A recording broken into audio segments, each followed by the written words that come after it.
and not just stray.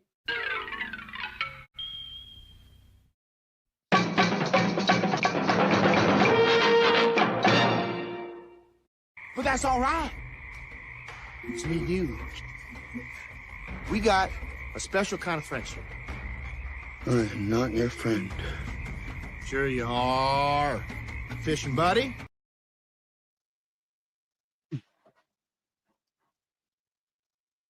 Oh boy. So we're going to talk about another Christmas movie that's not a Christmas movie, but it was released as a Christmas kind of movie because the movie takes place during Christmas. But like Lethal Weapon, it's not really a Christmas movie.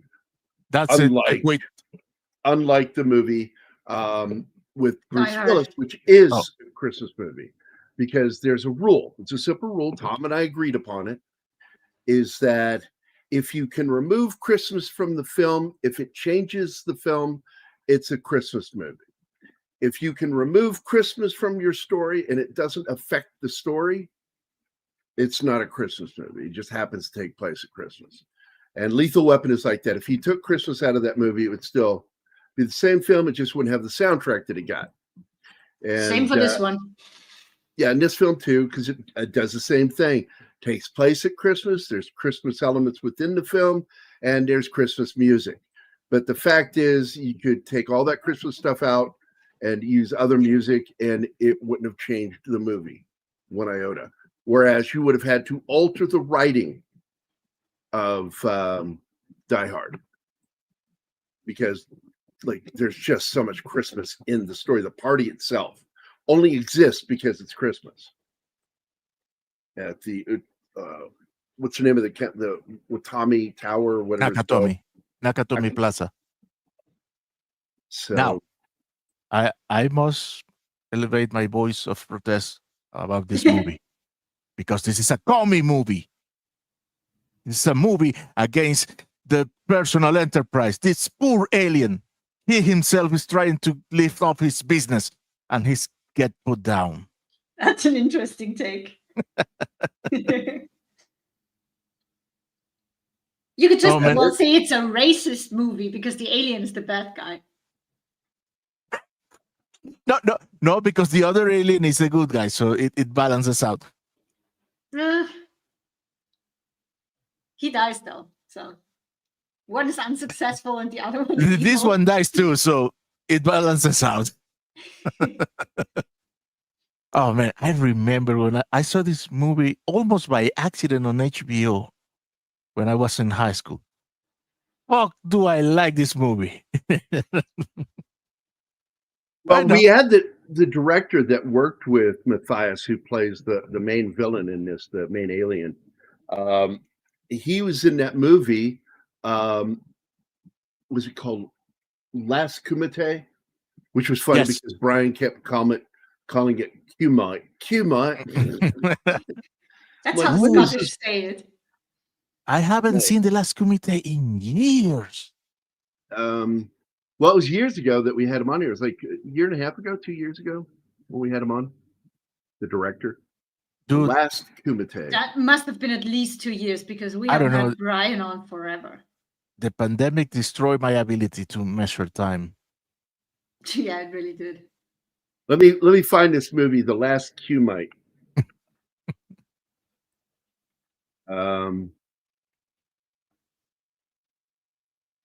Out in 2024, so it was last year.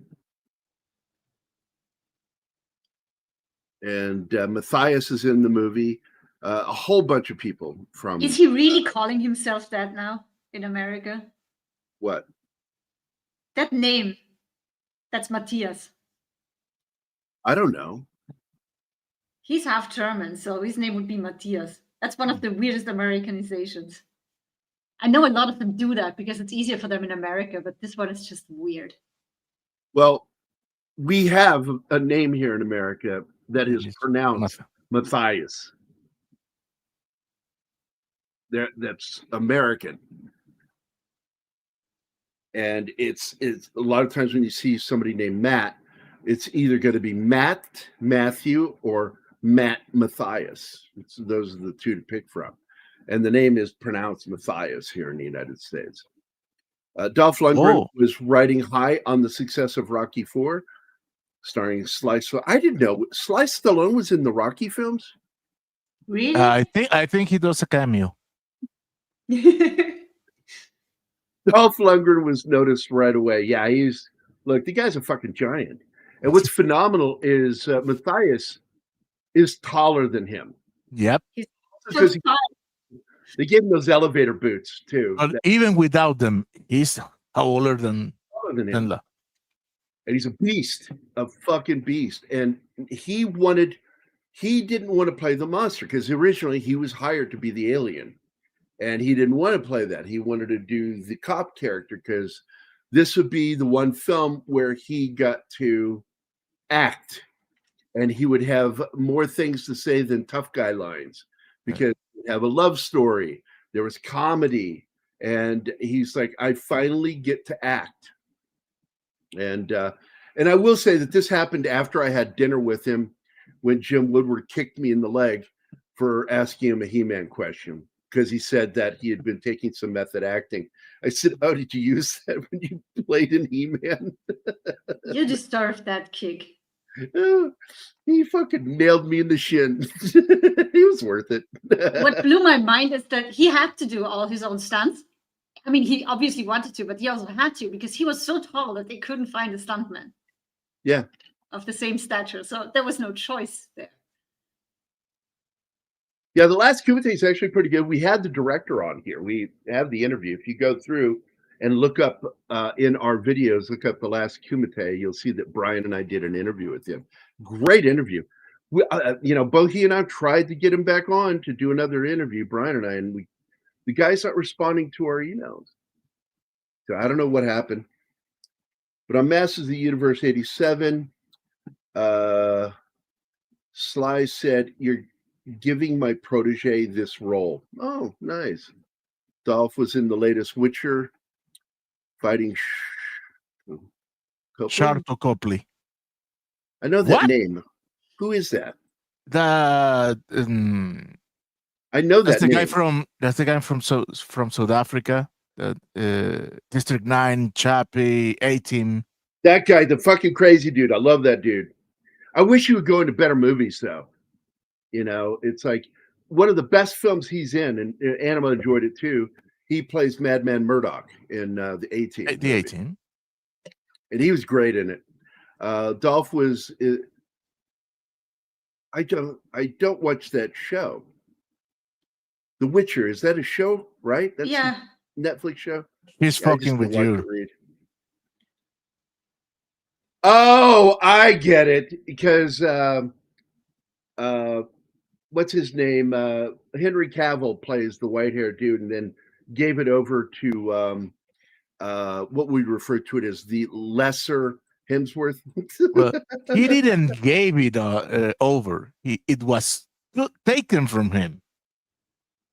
I think he also kind of said, "Fuck you." He was pissed at what they were doing.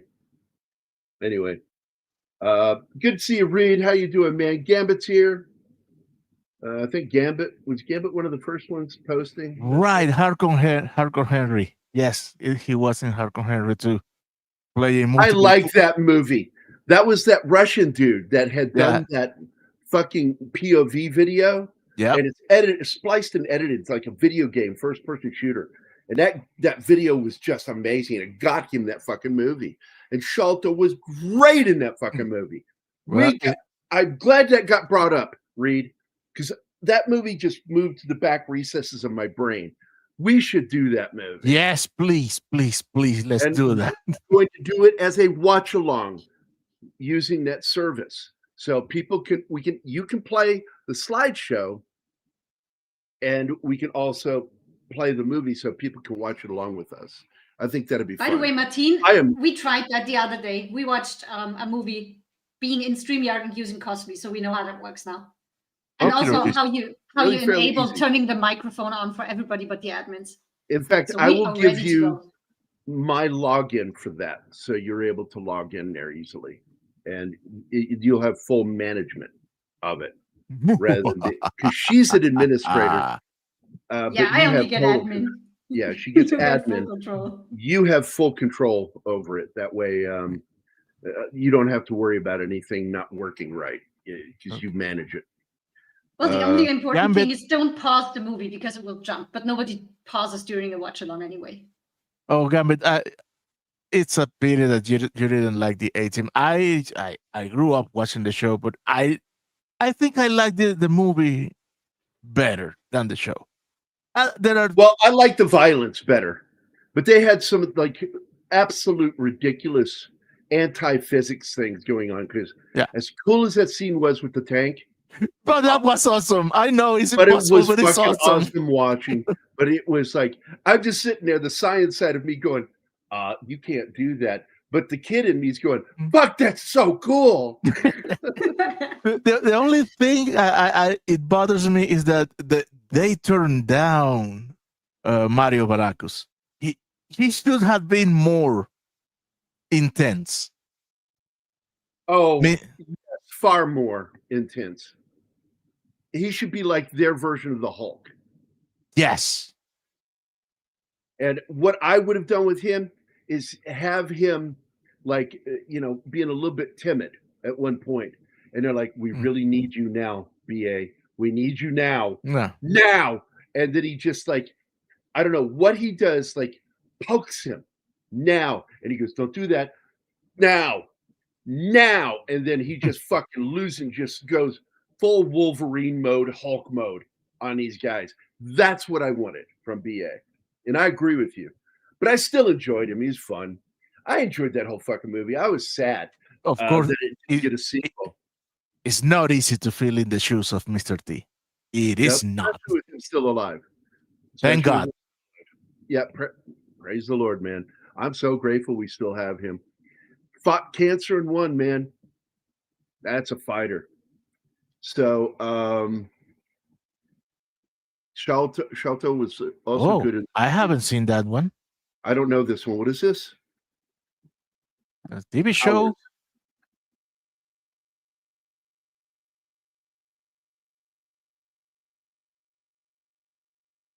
Oh, he's like the main character in it.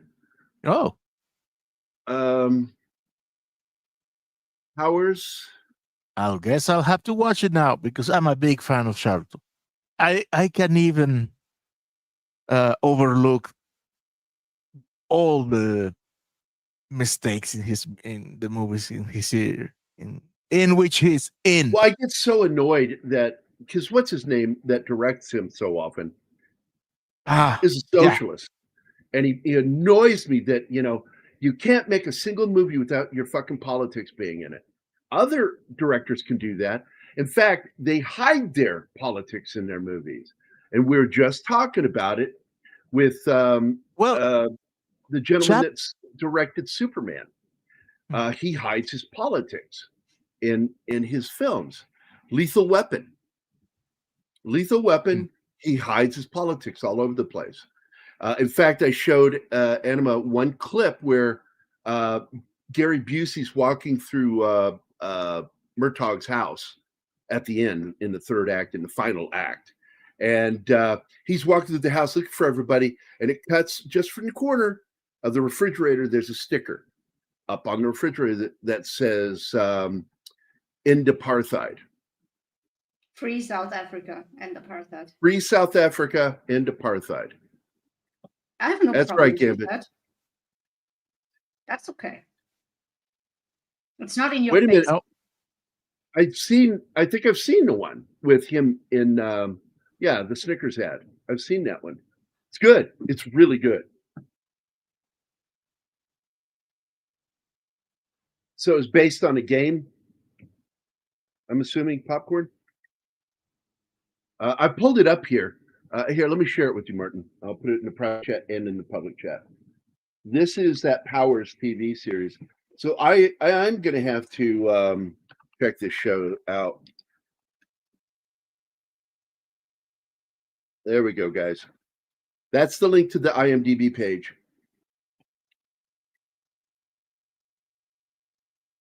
Now, look, I loved the TV series. I liked watching it with my pop and but it was made for TV action.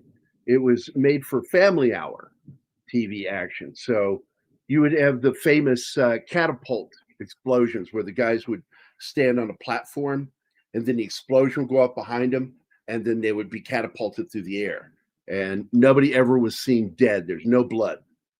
Well, I mean, no gore blood.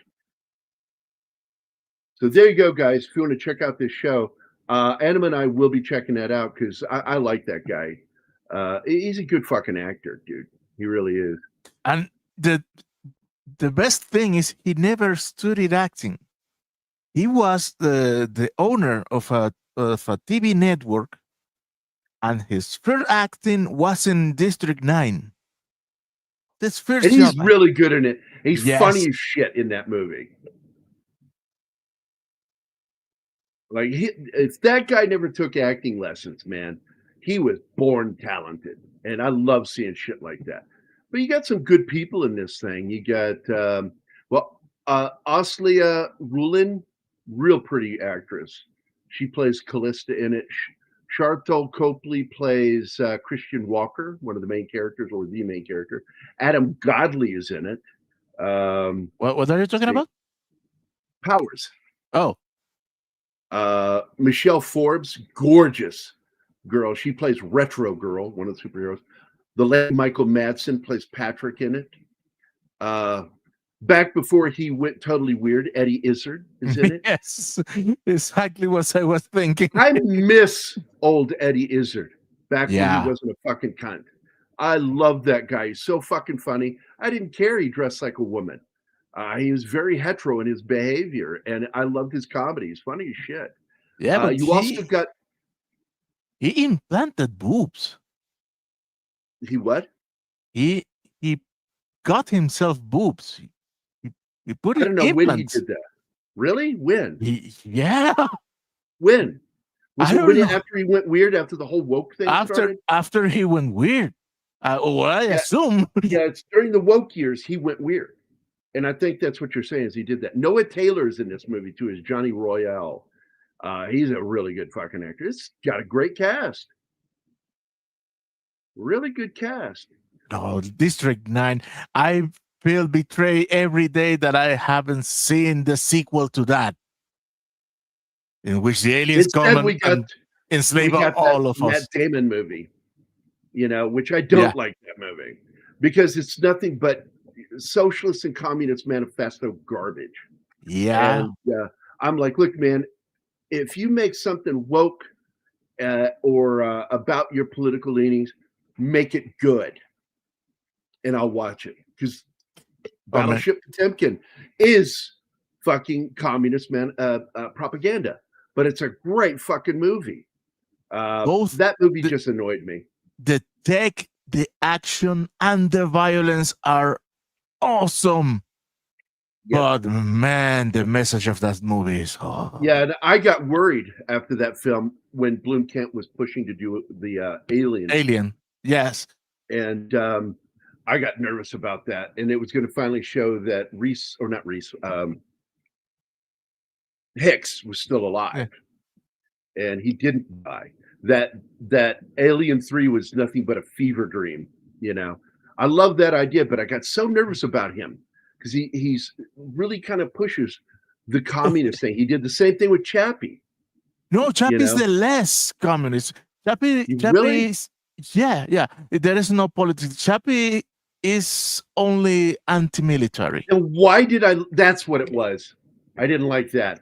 Because the character of Hues Hackman, he's an ex-military and he's the villain. I need to go back and watch that again. I did love what they did with the robot.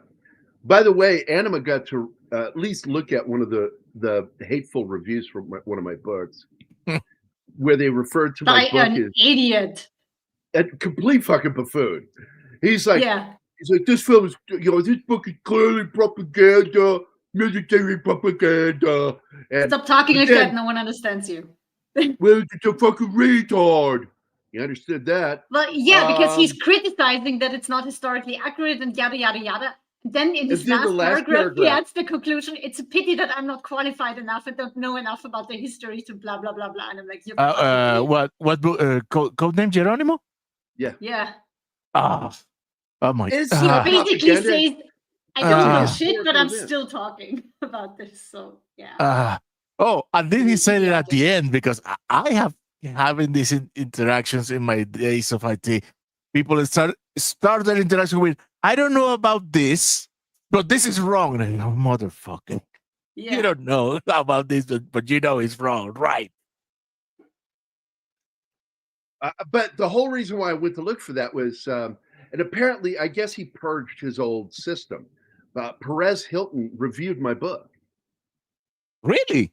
Yeah, and he liked it. He took some issues with a couple of things, but those were political issues that he didn't like. But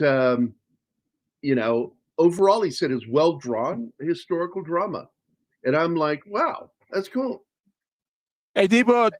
Hey, D-Bud, how you doing? How you doing? Hi, D-Bud. So yeah, I do love this movie, and I just think that it's one of my. I won't even refer to it as like one of my secret favorite films. Because if you ask me about it, I will outright tell you, yeah, I love the shit out of this movie. It's not the smartest fucking alien predator. Predator is 1,000 times smarter than this movie. But the fact is, it's fun. I had a lot of fun watching this. I get such a kick out of seeing Dolph Lundgren grunting because he's getting his shit knocked out of him. Because I happen to know that he ripped an aorta on Sylvester Stallone when Stallone said, "Go ahead, hit me full force." Never did that again. No, he learned from that. Well, with this movie, you need to go to the kitchen, make popcorn, leave your brain on the kitchen counter, and just go back to the living room and enjoy the movie. No. I wouldn't go that far. It's not, the movie's not dumb. It's not that clever either. It's just fun action. Okay. There's a difference between dumb and not that clever. There's still an area in which you can live comfortably.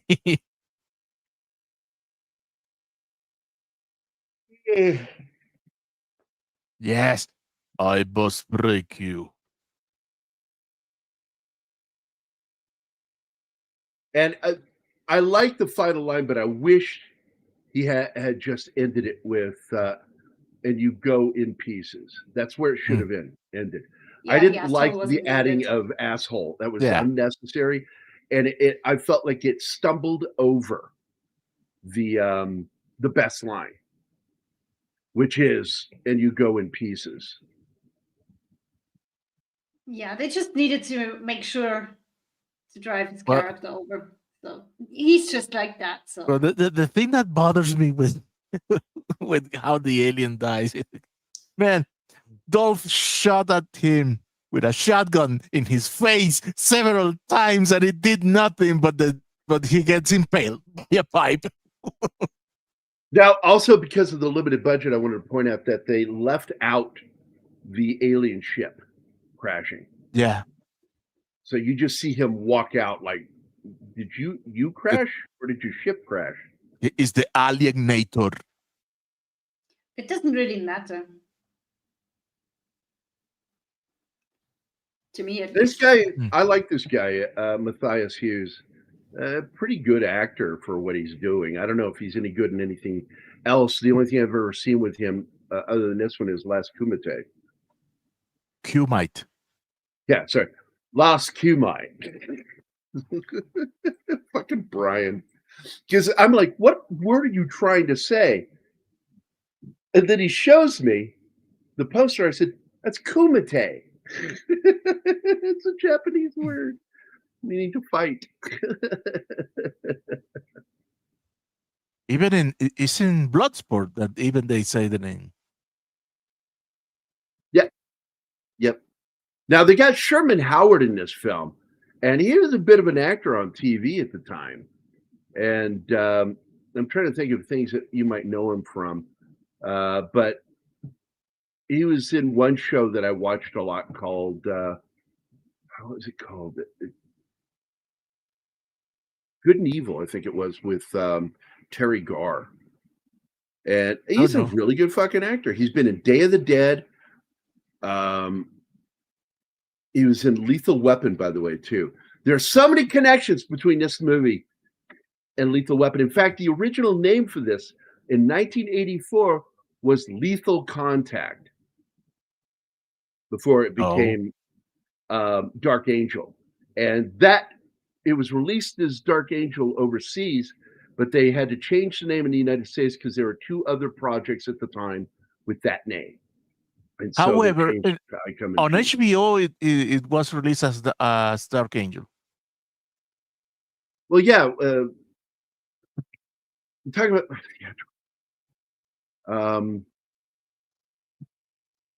so Sam Anderson, and it's only that window that's open for a short period of time that you get stuck with that.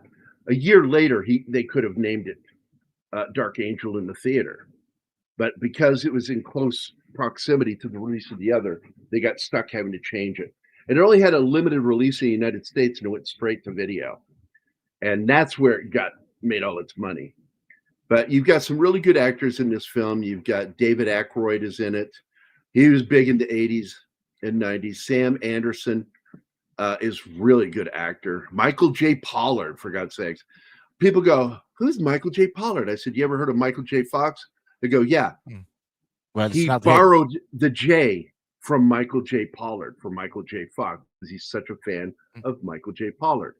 Pollard's been in the original Star Trek. The guy's just like been around since the 60s. And I don't know if he's even still alive anymore.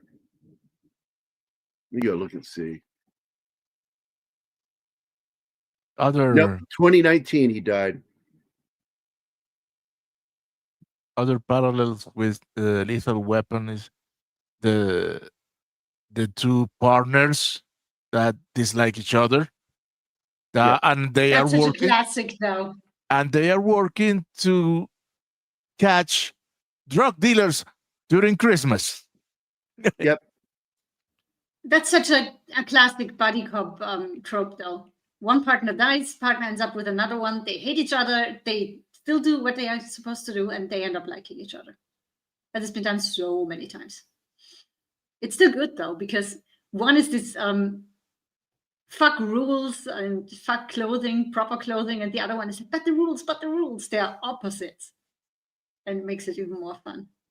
Now, one thing that kind of surprised me is with Matthias Hues is how I was trying to figure out where he's from, and I couldn't figure it out.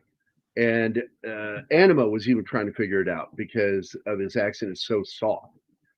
And come to find out, he's from Germany. But he's from a specific area, I think he said down near Bavaria, which is a softer German accent down there. Yeah, like your friend that he brought on Don's show. Yeah. The monkey. He has a very soft accent. I even thought he was Austrian. But with Matthias, I would have thought he was from Sweden or maybe Dutch, by the way he talks. Interesting. It's a pity that his character doesn't get many lines, apart from it says "I've come in peace" and no. I think that's the only thing that it says. He says "I win" at one point. Yes. But mostly it's just "I come in peace." Mostly. Now I'm going to share something with you here, Martin, so I can show you what's interesting. The guy that plays the head of the White Boys, that dude right there. Mm-hmm. This is him in one of the most famous horror films ever. Oh, yeah. He's oh man. The one with Pinhead and the magic. No, watch this. It's down there for you to click and add. I always. Oh, that's him.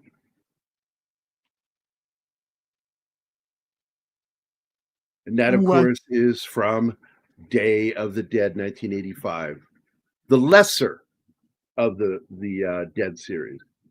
I'm not a big fan of this film, but I did enjoy the whole idea of the zombie retaining some of its memories. I thought that was a really cool idea.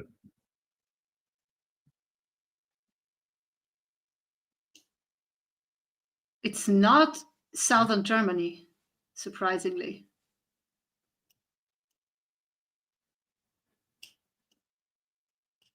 The other star in this movie I'm a big fan of is Brian Benben. And I just fucking love that guy as an actor. He did, this is before he did the TV series Dream On. He did the film, this film, and he did the Radioland Murders. And I was an absolute fan of his after that.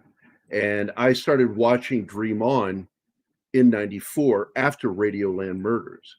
And I fucking love that show. Because Dream On is about a guy who was raised in front of a television. And so all he does in his mind is have responses to things people say and based on a movie or a TV show. But how they do it is they do it in the best way possible, is they show you the clip from the movie or TV show, that when they say something to him, what he thinks. And I thought I was like the only person that was like that. And it was like, oh, there are others like me.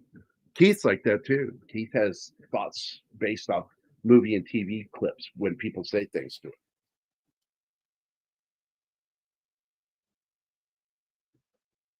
Now, this is one of the things that annoyed me. He's on a stakeout. And he is the only other person at this stakeout. You don't get up and fucking walk away from your stakeout. If he saw the robbery happening, he would report it as a 211 in progress. And he would not fucking go there. He doesn't care about rules. Well, that's what got his partner killed. Yep. It's his fault. I don't think he would have come in time. Partner would have been killed anyways. Oh, no question. Because they split up. That's a possibility, but we'll never know. Yeah. Because he's dead. Look, Lionel Richie.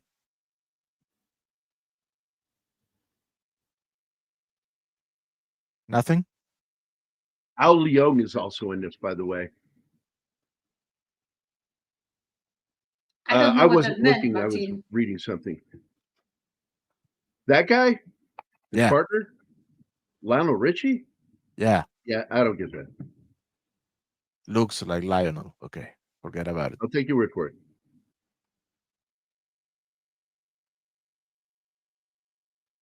Yeah, the jacket that he had when he was 12, which is clearly a school jacket, school sports team.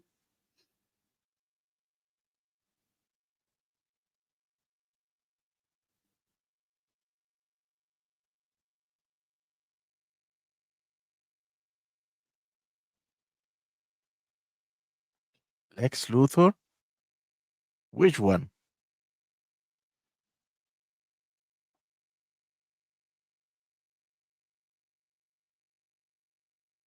Yeah, you want to tell us, Popcorn Geek?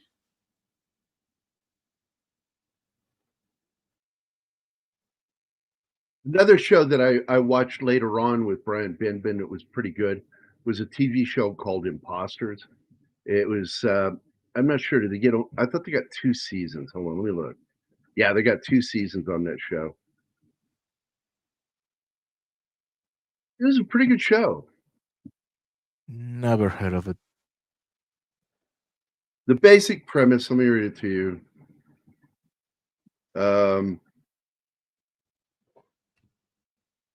A dark comedy that focuses on a female con artist who marries people and then disappears with their money.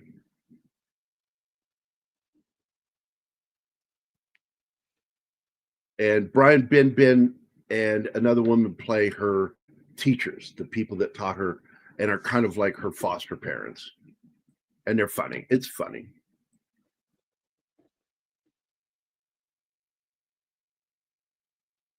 I didn't know that Sherman Howard played Lex Luthor and Lois and Clark. But like I said, Al Leong is in this, and you know No, you he are watching didn't. an No, he 80s didn't. or 90s action film He didn't. if Al Leong That was is in the movie. Gambit misremembered, Gary. Look at this. That's fine. I was trying to make a point because I started talking about this a minute ago. Al Leong is in this movie, and you know you're watching an 80s or 90s action film if Al Leong is in there. You know who that is, right, Martin? No, not by name. I'll just show you real quick. Share screen, share screen. Because this movie is filled with actors that I have seen in. Oh, of course. Oh, yeah. This guy was in everything, and he's in fact in Die Hard, and it's his improv behavior that they caught on camera that led to one of the funniest moments in the film when he steals the candy bar. Snickers Yeah, he steals the Snickers from the candy bar. I mean, just before the shootout. Yeah, just before the shootout. Fucking Al Leong is great. He's in Lethal Weapon.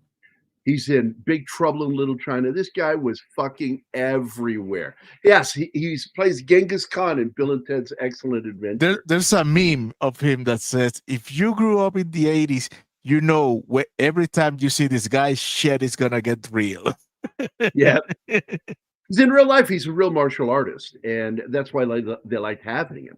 Because he could act and he could do his own stunts. And he's a lot of fun, but he looks exactly the same in every fucking movie he's in. He's in, Rapid Fire with Brandon Lee, Last Action Hero. Big Trouble. Dude, Big Trouble. He's in The Shadow. He's the Tibetan driver. Yep. In that film. Let's see. Showdown in Little Tokyo. Death Warrant. Perfect Weapon. I like all these, by the way. All these films are really good, martial arts films. He's in Dark Angel. He's in Black Rain, for God's sakes. I fucking love that movie.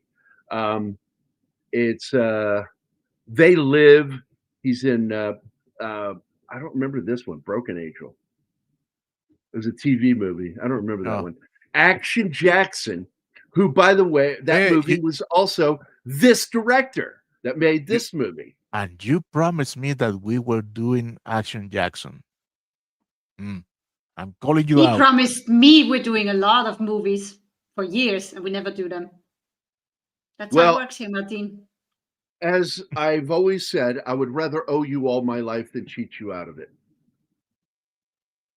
So, God, man, he is everywhere in the 80s, man.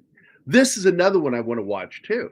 Year of the Dragon with Mickey Rourke. This is a great fucking movie right here. Damn, he was an Equalizer, the TV show. Yep. This is a good movie. Directed by Michael Cimino. Co-written by Robert Daly, Oliver Stone, and Michael Cimino. Starring Mickey Rourke, John Lone. Man, what a fucking movie. And I always thought it was weird. She's one of those people with one name, Ariane. She just sort of disappeared after a while. The last thing I remember seeing her in was in a movie with Rutger Hauer back in the 90s. I'm not sure if that was the Brave one that he did, where it's like post-apocalyptic, or if it was the sci-fi one, Ring something. Anyway, great film. Victor Wong's in that. You got two people in this movie from Big Trouble in Little China, called Year of the Dragon. Very violent movie.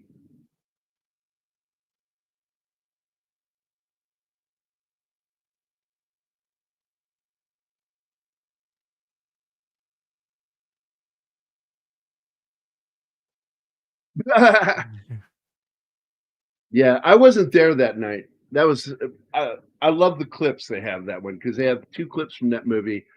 One, Brandon Lee saying, "You have the biggest dick I've ever seen," and the other one is when what's her name, Tia Carrera, whatever her name was, I forget her name, says that time I heard you coming. Oh. It's like, what?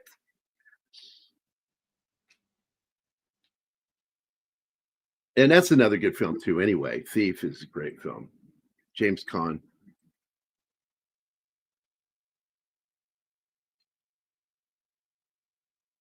Yeah, it's a great movie, dude. It did not do well at the box office, but it got mixed reviews from critics. But some of the critics that I respected spoke more highly of the film.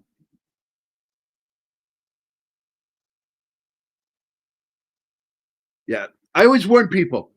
It's a warning. I'm telling people. Some people have a timidity to that kind of violence, and so I let them know it's going to be violent. It's going to be very violent, but I like that. I like gritty, mean fucking movies. And Thief is that shootout that at the end of that Gambit is one of my favorite shootouts in a film. And it's on my top 10 list of favorite shootouts in a film. So I've seen it. I've shown it to you, yeah. Yeah, I've seen all 10 shootouts. When you made the list, you showed me the scenes.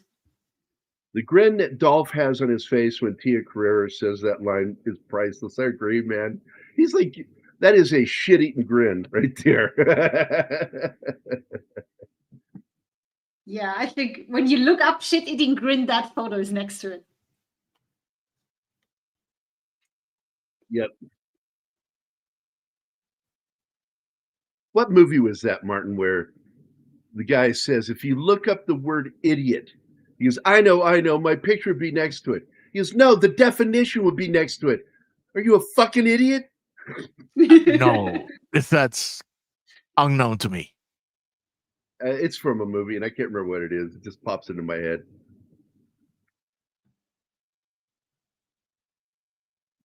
Hold on, I'm going to look it up. Movie quote. If you're idiot, you know. Hey, Canadian Spider-Man is with us. Hey, buddy. Hey, Spider-Man. Over on Twitter.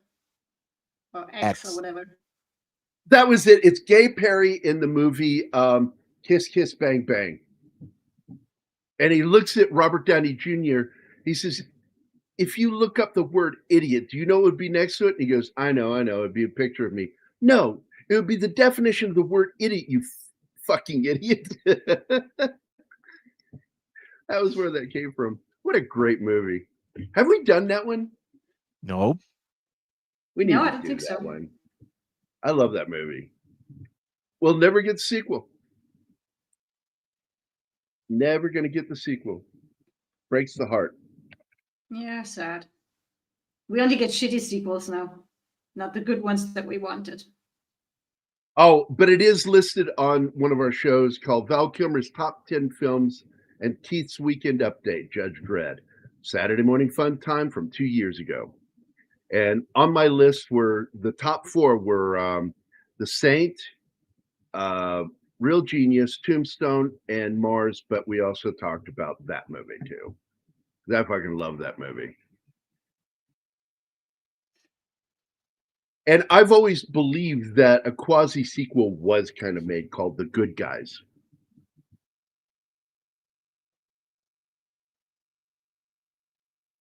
With Ryan Gosling and Russell Crowe. And that movie is fucking funny. Even Anna was laughing at that movie. What does that mean, even I? Come on. Fuck you. You're pretty critical on comedies. You could be tough on a comedy. You like that movie. I saw that coming. Yeah, I did. Oh, too. dude. I love that movie, dude. And let me tell you something I love about that film is it is written and directed by one of my favorite writers of all time. And he got so fucking angry and annoyed with Val Kilmer. And of course, I'm talking about David Mamet. He is my number one favorite screenwriter of all time. And Mamet is just fucking good at what he does. And he was getting so fucking annoyed with Val Kilmer. And this is an actual quote. Val was complaining and said that the character shouldn't say this line this way. He should say it more like this. And he's, Val, say the line the way I wrote it, or I'll call up Emilio Estevez and replace you. And it was true. Ouch. Emilio had been up for the role, and it would shut Val up, and he would fucking do his job because he got tired of his shit. You're questioning David Mamet's writing skills, Val. I miss him though. God damn, what a great fucking actor he was. Oh yeah. I wish I could watch that fucking documentary. Oh, I know. And if it weren't for his kids, we wouldn't have got a few more years with him. He would have died a lot sooner. Yeah. Because he was, a lot of people don't know this, he was a Christian Scientist and didn't believe in certain medical treatments. And it was his two children that fucking beat him up and said, we don't want to lose you. You're going to die. And so he betrayed his religious beliefs and started taking chemo and radiation. My mom made the same tragic decision to go after alternative treatments and not chemo and amputation and stuff like that. Man. Hey, another one of my writing buddies here, Scribelight's here. Gary, if you listen to the audio commentary with Val Kilmer for that movie, it turns the whole experience into a comedy. Val spins the commentary ripping Mamet all over. I understand that Mamet also rips on him. That sounds like fun. Yeah. So I really should get the commentary for that because you got Mamet shitting on him and fucking Val shitting right back at him. It sounds like the two of us, Gary. Yeah, it's fun. But I will say, David Mamet is and will always be my favorite screenwriter. And I do. I've got a lot of screenwriters who I really adore. And I say adore, I mean it. I mean, I adore their writing skills. I look at it and I'm just like, God, I wish I could be like you. I wish I could be like you because they're that fucking good. Mankiewicz is one of them, the famous Mankiewicz, who wrote like Orson Welles' film.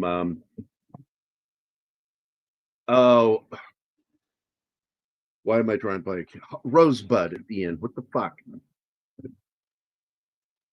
Cost him his career. Damn. He was a drunk, but he still had a career. And the newspaper magnate that the movie is mocking destroyed his career. You'll never write in this town again. But he did, but nothing big. Val would have been with us even today had he not suffered from throat cancer. Well, the thing is, even with the throat should have been cancer, treated. got treatment. Yeah. He like my dad stuck around because he got early treatment for his cancer. The sad thing with my dad is it led to hardening of the arteries, the treatment. And within a few years, my dad began showing dementia, signs of dementia. And it got worse all the way up until he died in 2008.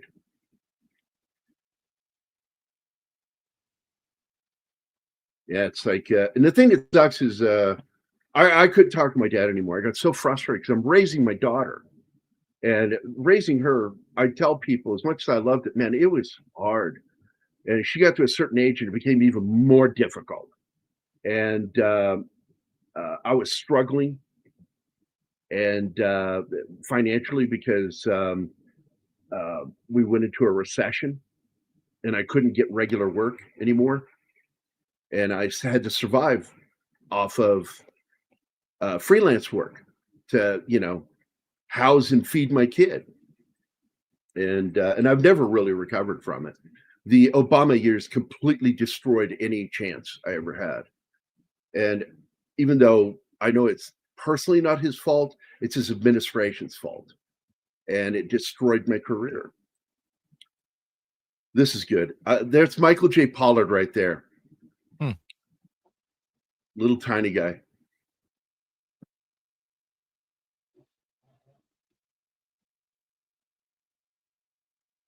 Now I want to sit down with Cash. Oh man, Tango and Cash. I'm so pissed that Kurt Russell just gave Stallone a flat no. I know he did not enjoy that shoot. But man, at his age, he could make so much money off of that to leave for his kids and his wife, you know?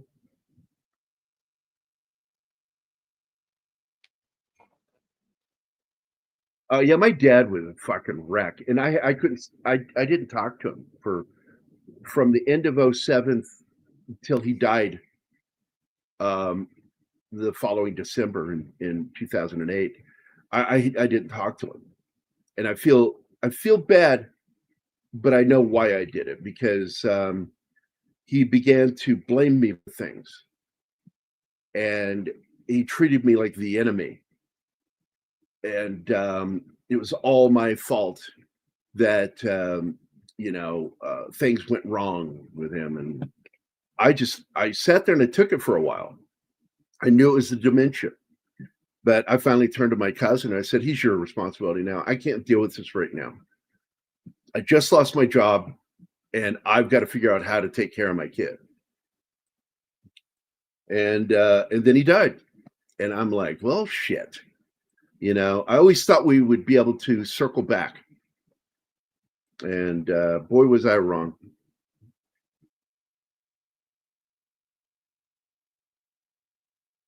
Mixoplex. That's right. That was Michael J. Pollard. And he was really good. He completely looks the part. Yep. You see him, God damn. Oh, yeah, because anybody who ever read those comics, man, and I did, he looks just like him from the comics. Mm-hmm.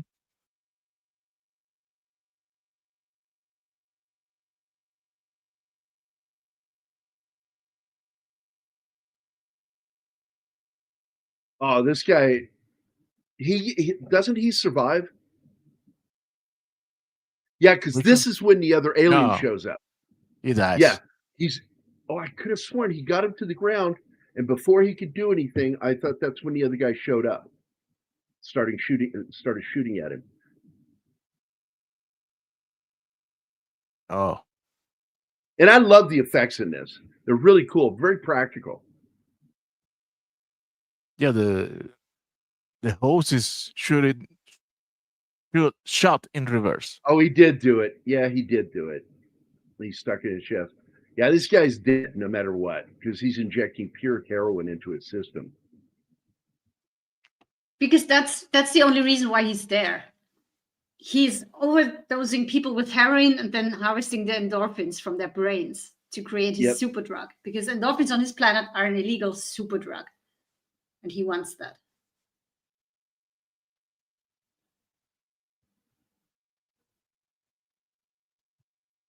I say, just a poor alien trying to make a living with his small business. He's an entrepreneur, exactly. Yeah. Trying to corner the market. It's every right of any American. It's feel-good stuff. He wants to help make people feel nice. Yes. It's so fucked up to try making him the good guy in this. Well, they even wrote a song about him. He's called Dr. Feelgood. Oh, by the way, you also know you're in an 80s movie when there's a hot chick working on a car. That is so 80s. Yep, that's so 80s. And she dies too, of course.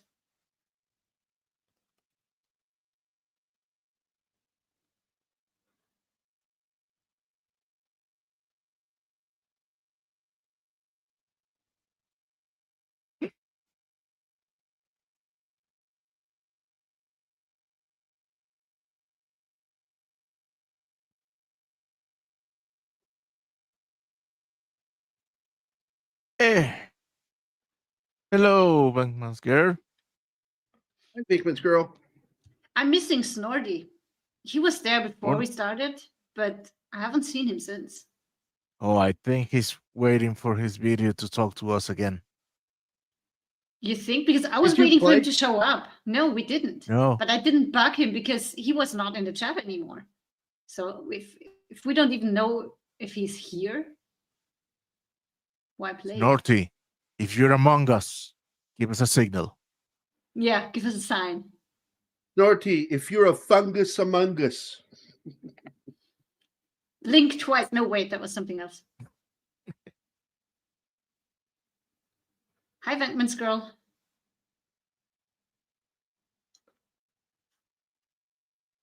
That's what Gary will have to do on streams once you're in the States. What? Blink twice for signaling for help. Yeah. Yeah.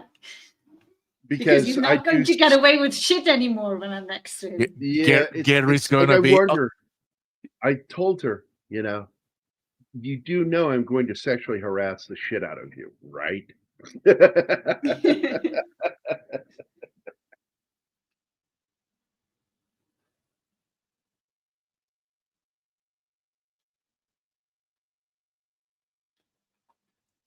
And we never see the kid, by the way. What kid? I don't remember. Yeah, there's a photo of her with the kid, which I don't know if it's their kid or what. No, it's not their kid because in his apartment, the photo they are the only two. Now, if she has a kid, I don't know. They don't go anywhere with it. It's just he holds up that photo, looking at it, and it's her and a kid. Also, by the way, it was a choice to go brunette for this film. He didn't want to look like previous Dolph Lundgren. He wanted to look like a different character. What is this? Vision PDG was the only credited production company in 1989 after filming went 2 weeks over its deadline. The film's principal photography wrapped in Houston, Texas. Yep, it was shot down there in Texas. Dolph was probably 30, 31 when, yeah, that sounds about right. And like I said, this movie started its process in 1984 when the first version of the script was written, and which was called Lethal Contact. So that's David Koepp, by the way. And this is a name that people should know today because he's a very good writer. And he went on to work on films like Jurassic Park, War of the Worlds, Indiana Jones and the Kingdom of the Crystal Skull, which nobody should take credit for, Carlito's Way, which is a good film, Mission Impossible, Jack Ryan, Shadow Recruit, which is really not bad. It's just not Jack Ryan. He wrote the screenplay for Spider-Man 2002. He also was one of the writers on Dial of Destiny, which is, again, not something to brag about. And let's see, Stir of Echoes, which I love that movie. I like that John calls it the diaper of destiny. Destiny.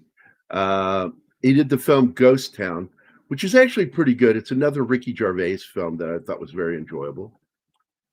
Let's see. Oh, that was a terrible movie. Mordecai with Johnny Depp. Oh, it's a terrible movie. I don't know if that's his fault, but the movie was awful. He was also involved with the 1996 Mission Impossible film, which I thought was fairly good. I just wish that they had not listened to Brian De Palma and brought in Jim from the original TV series as the villain. I'm like, that's fucking stupid.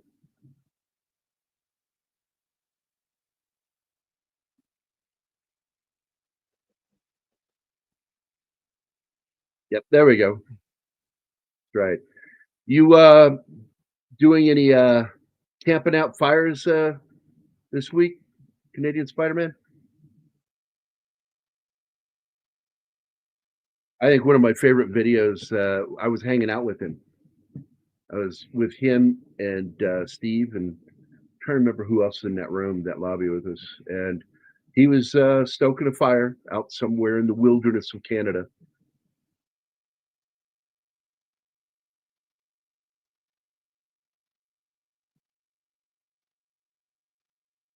Is this it? Yeah, this is the chick working on a car. Yep.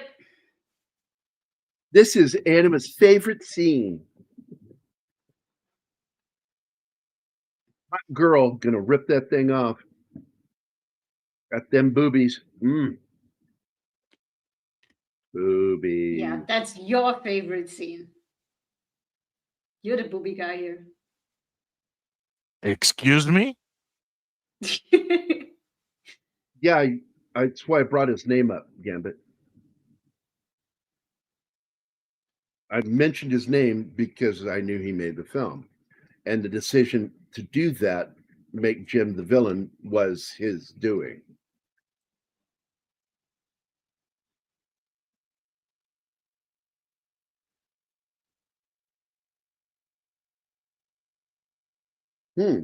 That's interesting.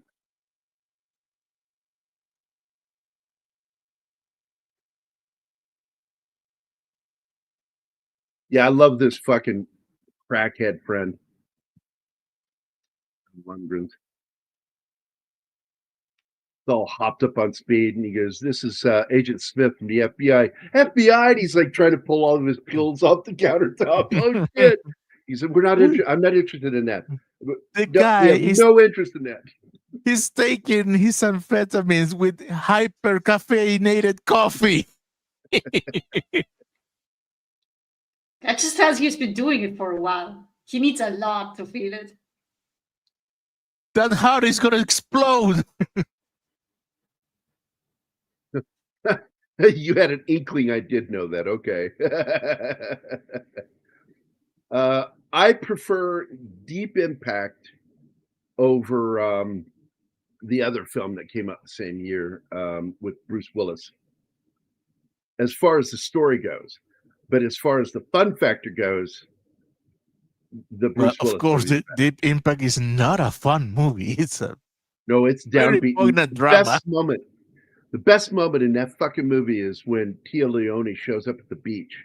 Yes, as that giant fucking wave is coming in to kill him, and she decides and chooses, instead of surviving, to go be with her dad in the last moments of their life. And you hear her mumble, "Daddy." Oh yeah. That line and the line of, oh my God, Robert Duvall saying, "Honey, I'm coming home," before detonating the warhead. That guy, man, that sounds intense. He's like 1,000,000,006 years old, but God, I fucking love watching him in movies. I'm not a big fan of the movie Havana, but I am a fan of the Richard Lester film from 1979 with Sean Connery and what is her name, Brooke Adams. I like that movie.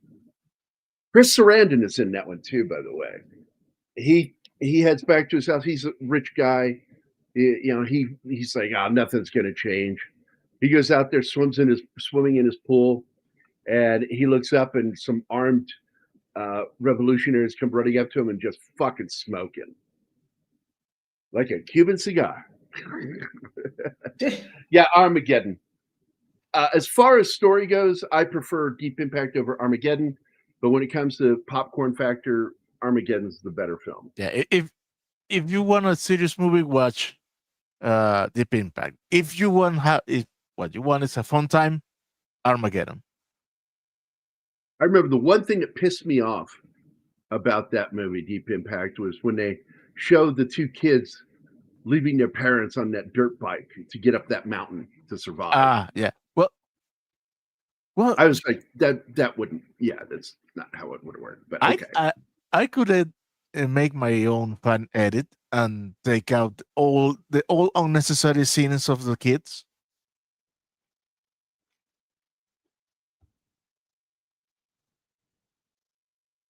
Because in reality, you only need to need them at the beginning to get the name of the asteroid, and that's it. I've never been there because it's been technically illegal for us to go to Cuba most of my life. What? Yeah. Yeah, it's American. We can't go to Cuba for a long time. Finally, things smoothed over in the 2000s. God damn, Gambit has hard feeling here. You didn't know that Americans can't go to Cuba? Well, Jack Nicholson goes there every time. A lot of people do. And what they do is they go to another country first, and then they would fly there from that other country. Oh, the problem is not in the destination, but in the departure point. Okay. Yeah, departure point. I thought it was the passport. No, I don't think so. I think it was just purely, it dealt with the State Department, that you are not allowed to fly out of the United States for decades and have a destination of Cuba. Then there aren't any flights.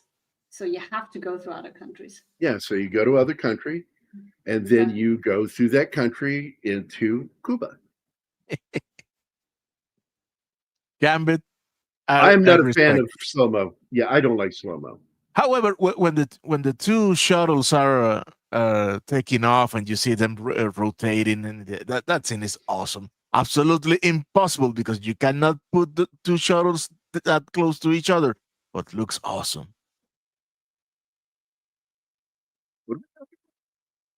Armageddon, both shuttle, the Freedom and the Independence. Right. Yeah, they would be a lot further apart. You could not do that. In fact, the way that would have launched, one would have launched from Canaveral and the other one from Houston. Yep.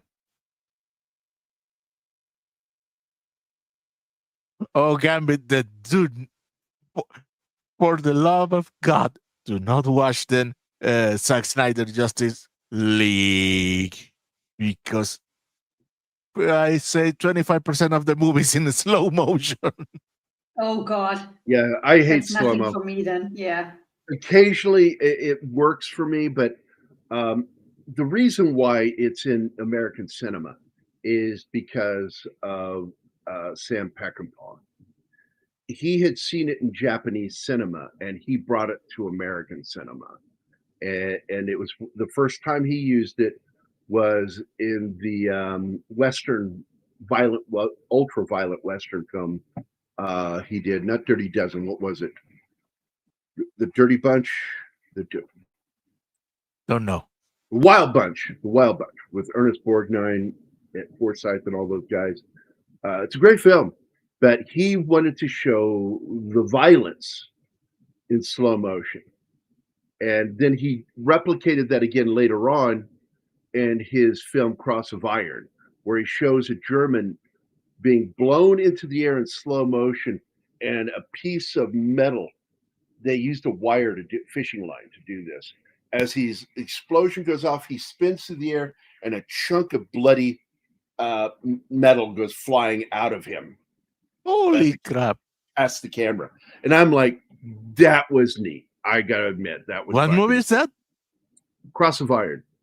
There's a colonel in it, or Major Kissel in that movie, played none other than by David Warner.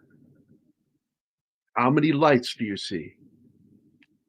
I see 4 lights.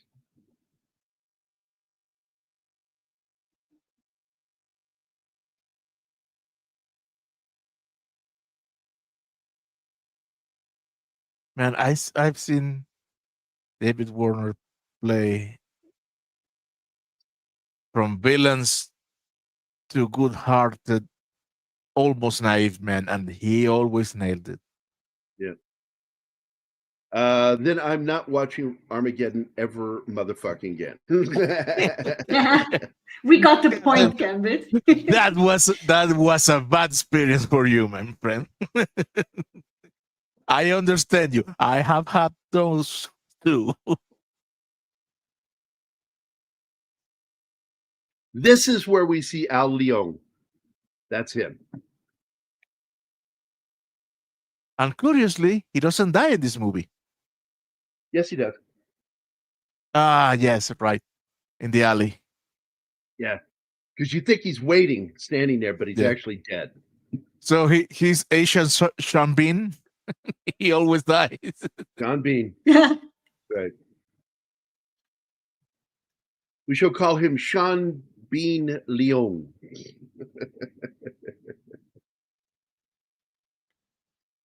Yeah, every time we watch something with Sean Bean in it, Gary goes like, do you think he dies this time? Finally? When you see him appear, you should take out a stopwatch. Let's see. Right.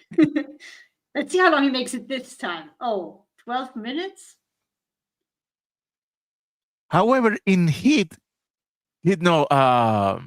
running, you're sure, no, this guy is gonna be the first to die, and he's the only one who survives. Which one? Running. Running. Ronin with De Niro. Ronin. Yeah. Yeah, they kicked him out because he's lying. Yeah. He's lying. He's not actually an experienced operative. And I think it's De Niro's character that calls him out. He exposes him and he goes out in shame. But thanks to that, he survives. Now, I am excited because I'm waiting until the end of the season. I'm going to binge all of the episodes of the new Robin Hood series because I watched the trailer and it looks good. And he plays the sheriff of Nottingham. Who? Sean Bean. Oh, I didn't know there was a new Robin Hood. Yeah, brand new Robin Hood series. And he plays the sheriff of Nottingham. Stephen Waddington is in it. He plays Waddington. Connie Nielsen plays Eleanor of Aquitaine. That's Henry II or Henry Plantagenet. Yeah, but who the fuck is Robin? Young man who they don't want to put his name at the top of the fucking list. He's the last of the credited. What the fuck? But it's not in the show. I mean, but it's Jack Patton who plays him, and I'm trying to remember who plays. Like Lydia Peckham plays Priscilla of Nottingham, but I don't think that's the girl, the love interest, Maid Marian. Let me look in the pictures here. I don't see her in the top cast unless they change her name. It's Lauren McQueen who plays the character. Let me share that with you. Yeah. You have to go. You have to go to the full cast to find the name of. I know. Look, IMD is garbage, man, but they own a market, so they are who you go to. People go to Google. I'm like, fuck Google. They get a lot of shit wrong. Yeah. They'll put a name in the wrong face. For God's sakes. Even the wrong actors. When it's about casts, I like to go to Wikipedia because they usually do a good job having them in the right order and stuff. There she is. And judgmental bitch. Yeah, Lauren McQueen. Resting bitch face. I've ever seen one. Judgmental Marion. I suspect that's what's going on here. She's talking to the sheriff or his wife. And it looks good. I wasn't sure if I wanted to watch it because I saw this photo, one of the early photos. Oh my God. They had to go there. Yeah, of course. And I saw that image and I'm like, I don't know, man. But then I'm like, they did do it in Prince of Thieves. So I guess I'll not be a complete cunt about it. Wait. But at least on Prince of Thieves, the Morgan Freeman's character was not English, which I am sure he was Moorish. Yes, but I'm sure they are gonna make him English in this one because woke, right? Well, anyway, she looks gorgeous here, Connie Nielsen. Look at that. She's playing Eleanor Aquitaine. She doesn't look gorgeous. She is gorgeous. She also looks gorgeous too. Just a great fucking actor. Big fan of hers. If I have to see a blonde actress, I would much rather see her than that other blonde bitch with the trainee kids. Charlize. Yeah, fuck her.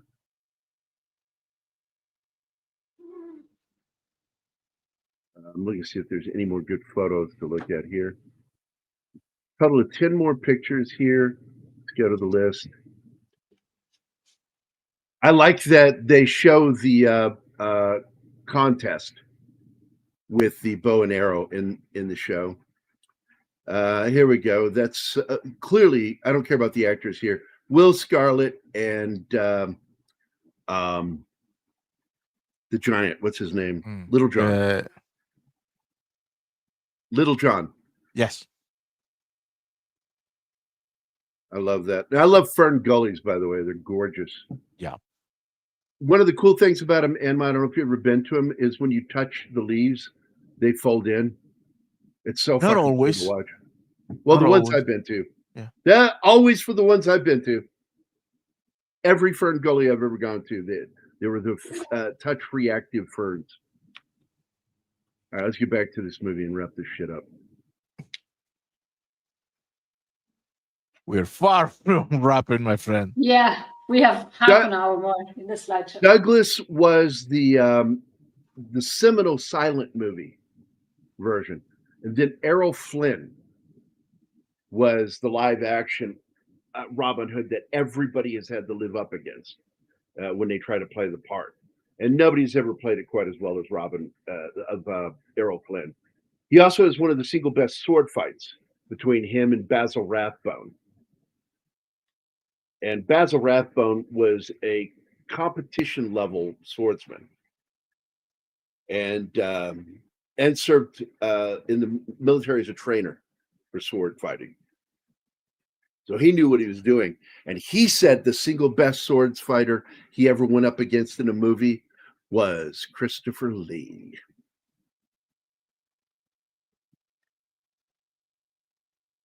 Lee was a beast with a sword and a blade.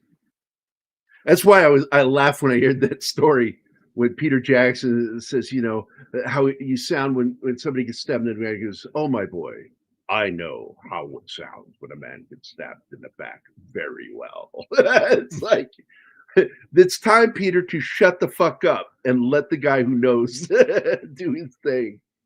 I love that shit. By the way, I don't know if you guys knew this, and I just got a copy of it. The entire Dragnet LA series. 2 seasons. And a lot of people don't remember this show happening, but it had Al Bundy playing Friday in it.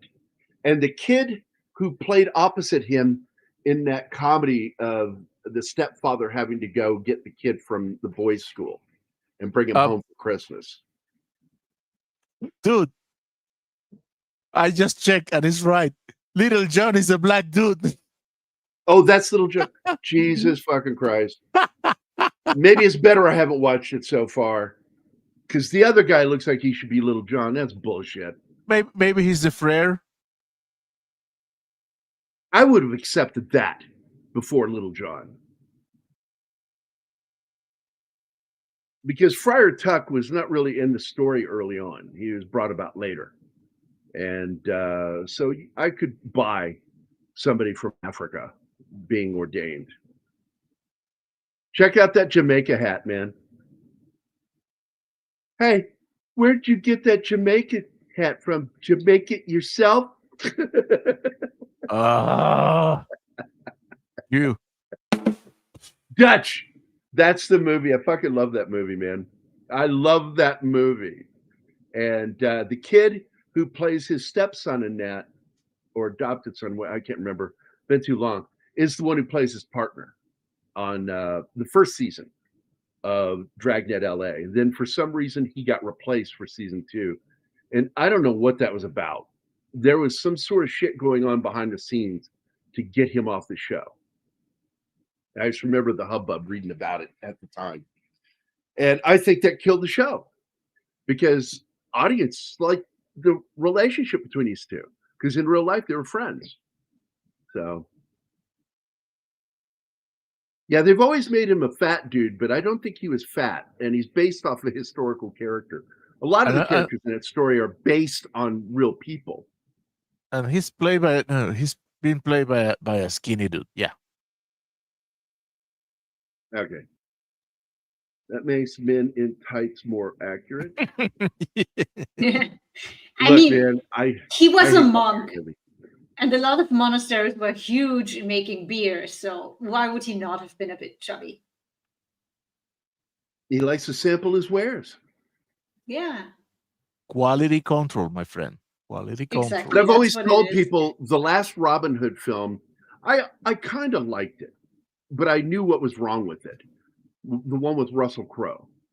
And it was fairly accurate on certain things, but then they majorly fucked up some other stuff. Like, what are you talking about with the Magna Carta? It's not the Magna Carta; it's just simply Magna Carta.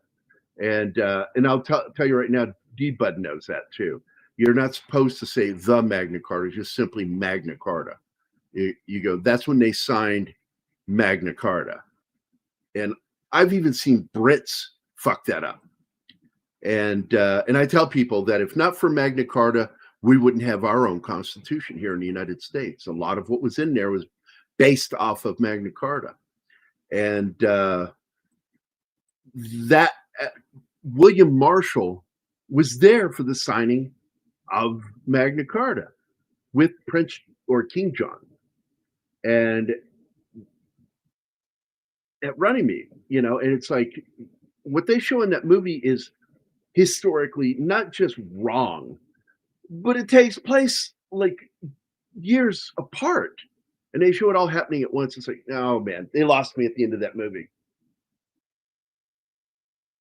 Thank you, D-Bud. She watched an interview with Mel Blanc. Anima did. And she got tickled by that guy. And I could do so many of his voices. Mel Blanc, the guy who did the voices, he did the voice. He crazily did the sound effect of Jack Benny's car. I learned how to.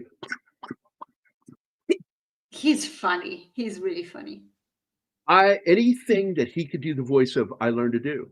I could imitate Mel Blanc. And my favorite voice of all time to do has always been Marvin the Martian. And it hurts a little bit because I right here at the base of my throat is where that voice comes from, because I force my throat up to do the voice, and it goes, what is that line from the cartoons? What are you doing with the X-23 space modulator? Go, dude, that's awesome. What is? Your impersonation. Oh, thank you. I've always been able to do it since I was a kid. I love Mel Blanc. He was my fucking hero as a kid. No shit. I fucking love Mel Blanc. I learned how to scare the shit out of girls at night on Halloween. I would put my Wolfie mask on from the TV show The Groovy Ghoulies. And I would put that mask on and I go hide out in the bushes. And I had a mason jar. And I think I did it with this. Now you have requests. Bergman's girl wants you to do Heathcliff. I don't even remember what Heathcliff sounded like, but I could do all of the Warner cartoon voices that Mel did. But this is what I would do. I would, because mason jars really make that resonating, and I think this one's just too big. And but I could do Sylvester really well, and his son. Oh, father. Suffering Succotash. And then, of course, Daffy. I don't know if I can do him right now. I'd have to hear him again, because his voice is so close to that of Sylvester, and I often have to hear it. What are we doing? Oh, yeah. Oh no, you don't. That's actually a voice I can't do. Bugs Bunny. I could never get him. It's the accent, the New Yorker accent, because he mixes two accents together, a Brooklyn accent and a Bronx accent, and combines them together. And I just don't understand the accent well enough to do Bugs Bunny. But I love doing Porky Pig. I used to be able to imitate Tracy Scott doing lines from Patton. But I heard, you got to be careful with that gravelly voice he's got, man. You can actually scar your fucking vocal cords doing that.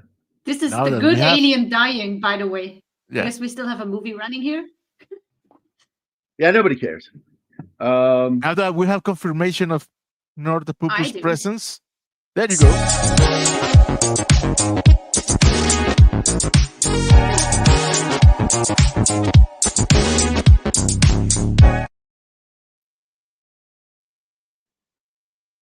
Sounds awesome.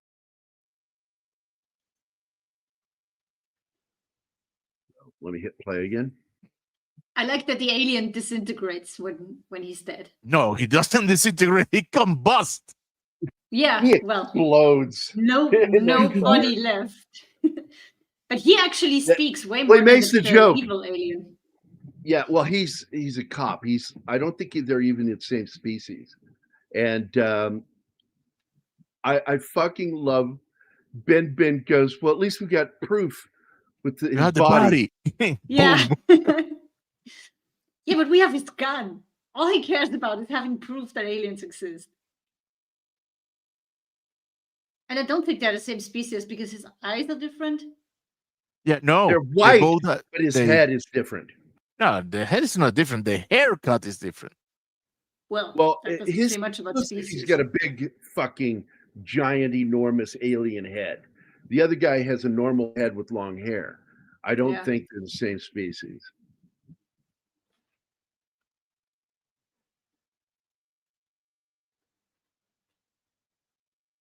Yeah, for years, a lot of my friends, we would, that I hung out with, we would, like Mac in particular, Mac and I would swap impressions. And we would try to see which one does it better, and we'd have somebody judge. And my Nicholson was so much better than his. My Sean Connery was spot on. But he did some I couldn't do. He does a Jack Black impression, Adam Sandler impression.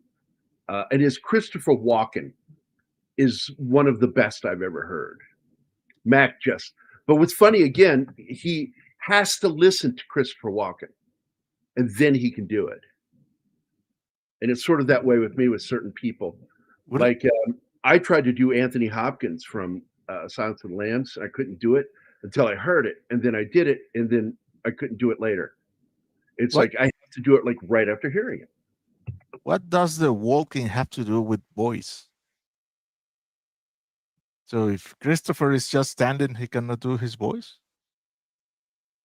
Sell crazy someplace else. We're all stocked up here. That's my response to you, Martin. I touch a chord. But I would do voiceovers for commercials. And when they discovered that I could do impressions, and it was from a Christmas party, the head of the marketing department for the radio station there in Champaign-Urbana, he was at this party, and the publisher of the magazine that I worked for says, you need to come listen to him. A little Chinese guy, Paul Young. And the guy sat down and was listening to me just do like a type 5 of impressions. And the guy goes, can you do Colonel Klink? And I looked at him, I went, Hogan? And he just laughed. And next thing you know, I'm being called in to do voices for their radio ads. And I would do celebrity impressions, including Sean Connery for the James Bond Film Festival, for the Thunderbird. That was one of their main clients, was the Thunderbird. Jamie G. Hey, Jamie G. Voltaic, blow us up. Jamie, you are in the right place. We all love this movie for whatever it is worth. I never got to see it in a theater because I don't think it came to Fredericksburg in a theater. I saw it when I went to the video store, the family video shop we had there. And it was like, shit you not, it was not a store. It was a fucking house that was converted on the inside. So it looked like you're just walking into somebody's house. There's a sign next to it that says something family video. And we go in there, and the movie I rented that day, I bought rented 2 videos. One was The Crazies, and the original, The Crazies, and I rented this movie. And I didn't enjoy The Crazies. I like the remake better. I got to be honest. And this one, I just fucking love this movie from the moment I started watching it. And I became a fan of Brian Benben because of this film. I fucking love this movie. I love when he shoots the bad guy here. And his suited up partner finally learns to trust him because what he says is true. Fuck authority. He was corrupt. Yeah, because his boss was going to kill it. Yeah. For knowing the truth. They were going to cover it all up. And then he left evidence. He put his diary on his dead boss body. Don't do that. That diary was important. He also, by the way, left all that heroin in the water floating next to him. Yeah. I like that the killing instrument that the bad guy uses is a disc, a CD, slitting people's throats. That is badass. I like when he threatens to take the disc and the science guy tells him, "What? You can't do that. It almost cut my head twice, and I know what I'm doing." And I know what I'm doing, right? It annoyed me a little bit when they first see the disc and it's stuck in that speaker because it has a magnet, and he tries to take it out with his bare hands. I'm like, you're a cop. Yeah. That is a murder weapon. Where are your fucking gloves, dude? Yep. Such an idiot. But it's so cool the way it zooms around. Oh, the movie takes police procedures very loosely. Yeah. And by the way, that weird looking car they're driving is a Chevrolet. It kind of reminds me from the driving compartment to the very back of the car that I had with Patty when we were together was a Buick Regal, but it's a Chevy, and the version he got of that is one with the flip up light covers, and they flip down, made it look more sporty. Oh yeah, that's when he gets hit by the. It looks like a shitty car to me. That's when Ben gets hit by the fucking blade. I want to go back to that. I fucking love that. Oh yeah, he has his arm cut. That's right. He should have lost the whole thing. Yeah. All he gets is a scratch.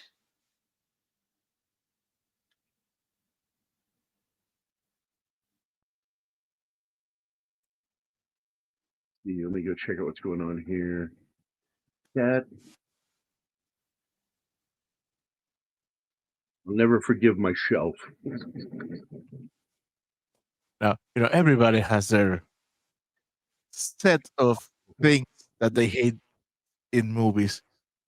And one of the things that I hate in movies is when they are in cars and they are shooting at each other and they hit the rear glass and it exploded, but the front glass lives intact. Right.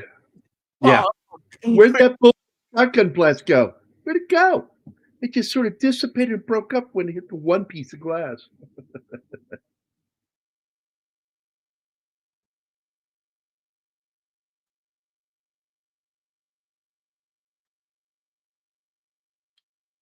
Yeah, it got pushed back. Yeah. Because it was made mid-80s.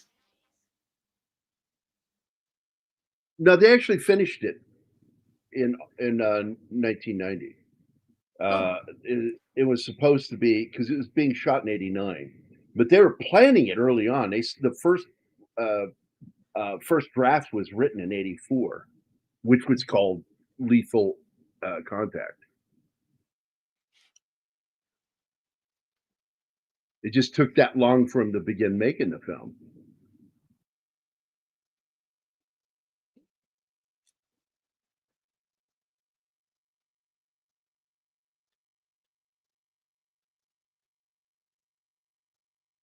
What I look forward to is, like in my book, Vindicated, I use a line that I actually said to a guy once.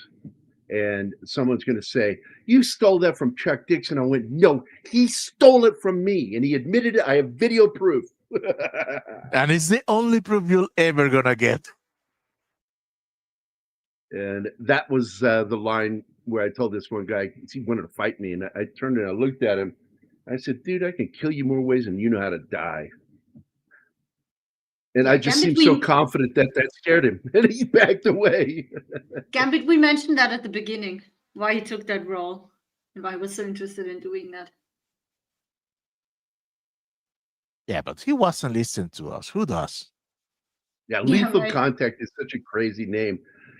But it's not the first and only similarity with the movie Lethal Weapon. Title, Christmas, just all sorts of weird shit. And I do believe at one point it was supposed to be and like, now she's getting involved because yeah, she's one of those women that thinks it's okay to hit men. Yeah. Well, yeah, but she thinks they're finally going on a vacation and gets dragged into this whole showdown between them and the alien. Yeah. So now they have to look out for her too. Half-ass gangsters. They're yuppie gangsters. Oh yeah, them too. I like how in the meeting room in the office building, they all have guns. Yep. Yeah.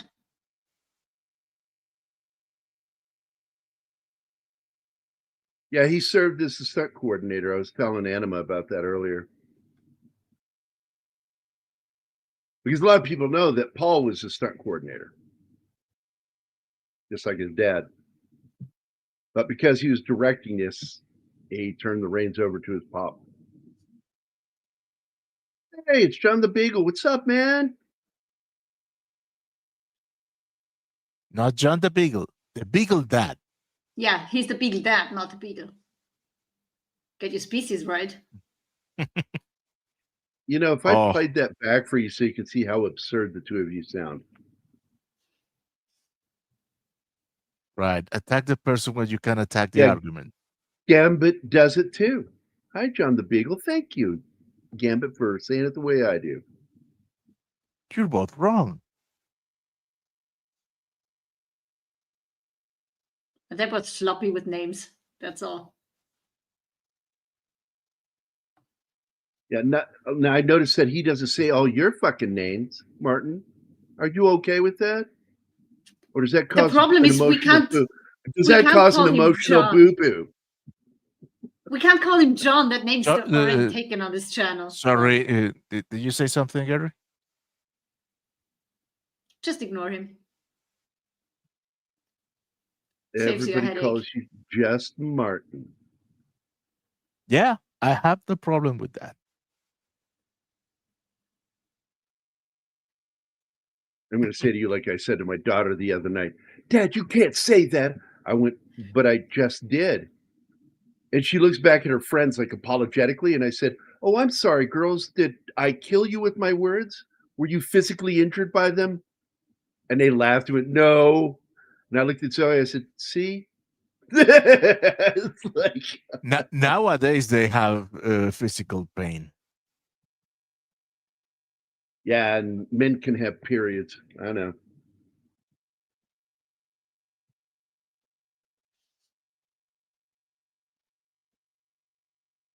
I'm here. My movie lineup is going to be Tombstone, Witness, and Demolition Man. Nice. I'm trying to find common ground for those three movies, and I cannot. It's but they're good movies. That's enough. No, they're good movies. That's the only thing in common, that they're all three good films.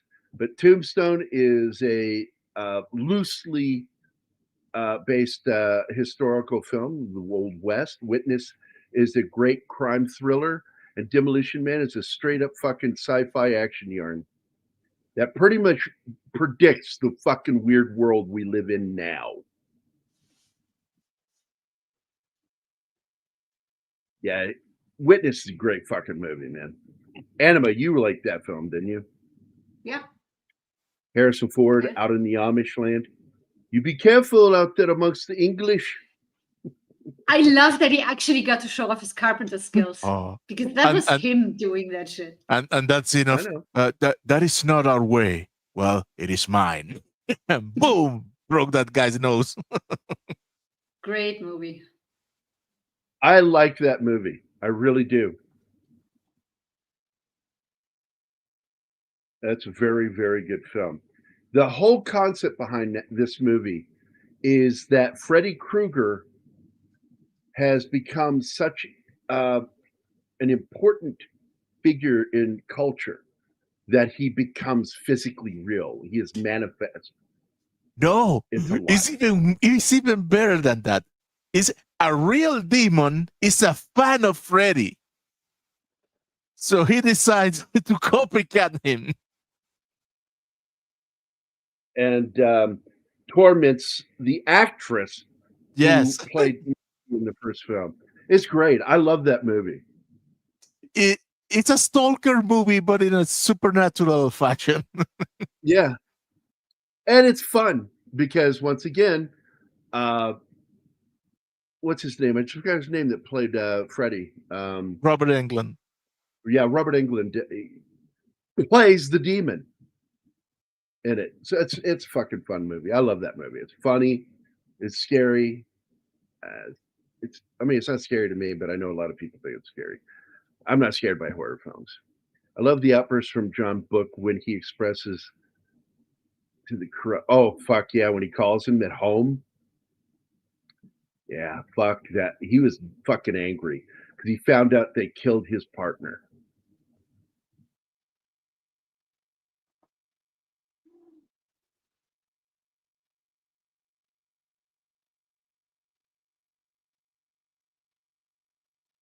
This scene seems to be just taking for fucking ever.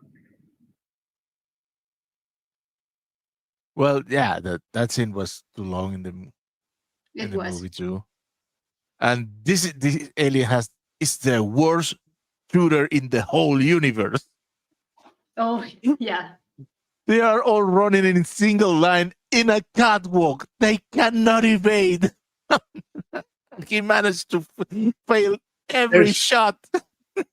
There's no serpentine when you're on it. Yeah. So I bought the Nightmare on Elm Street collection of the original films, and that's the last one I need to see. I only remember watching the first one, and that was back in the 80s. Yeah.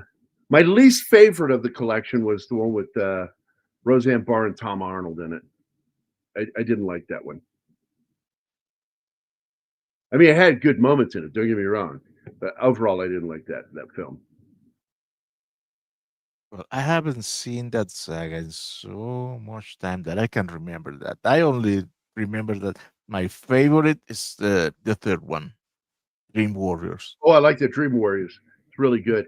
By the way, Nightmare on Elm Street in '84 is the only other film in my life that I closed my eyes in one scene because I couldn't handle the stress. And it was Johnny Depp liquefied?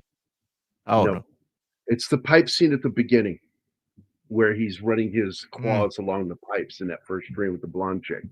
I actually closed my eyes for a moment there because I couldn't handle it. The other one, of course, is the face hugger scene in Alien.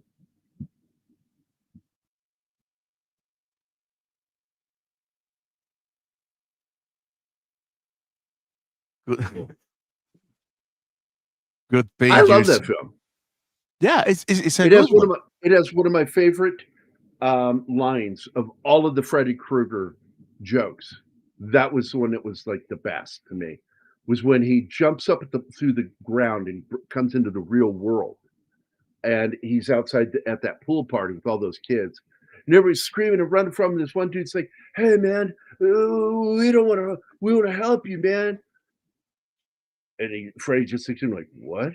He goes, "Yeah, man, we want to help you, man. Whatever you need, you let us know. We want to help you." And he guts the guy and saying to him, "Help yourself, fucker." I'm like, that's a fucking great line. Help yourself, fucker.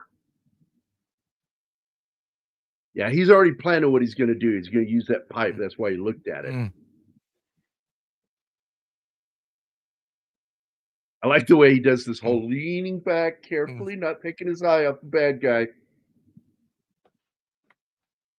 And this is where he says, "I win." I like this word, a terror meter. Okay, Yeah. I'm gonna start using that.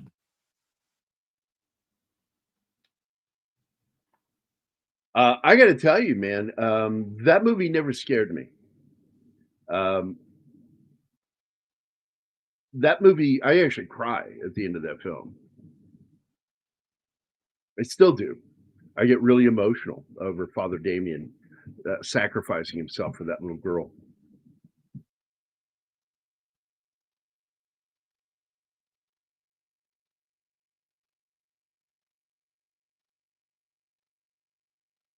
Oh yeah, I remember that.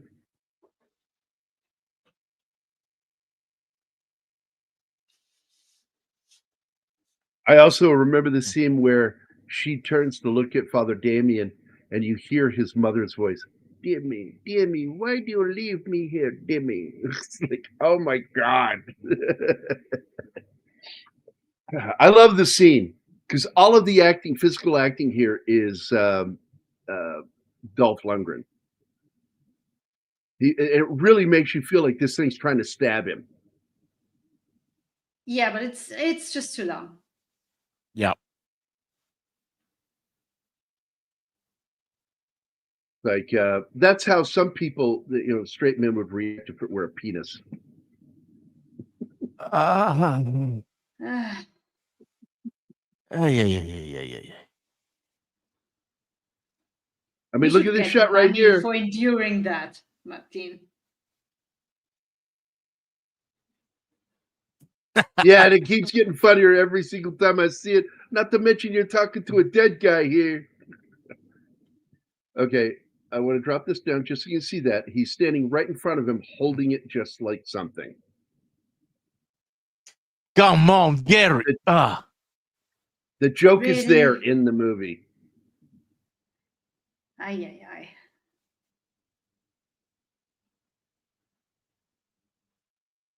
You know, the gutter was a river until Gary put his mind on it.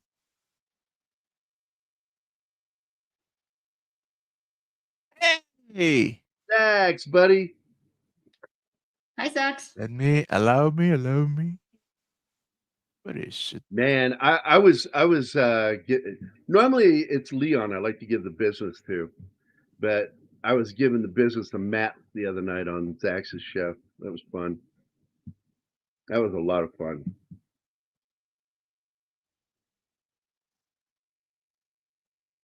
I cannot find it. Can't find what? Sax's video. Videos. Really? There are like 5 of them. Really? You can't find any of them? Hey, fuck you, Kyle. The OG. Fuck you, Kyle. Do you have all the rooms set up? Like movie matinee, is it set up? I'm on main shows. Yeah, not made up. He doesn't have it set up. That's where the other set of videos are. Here we go. Well, fuck you, Kyle.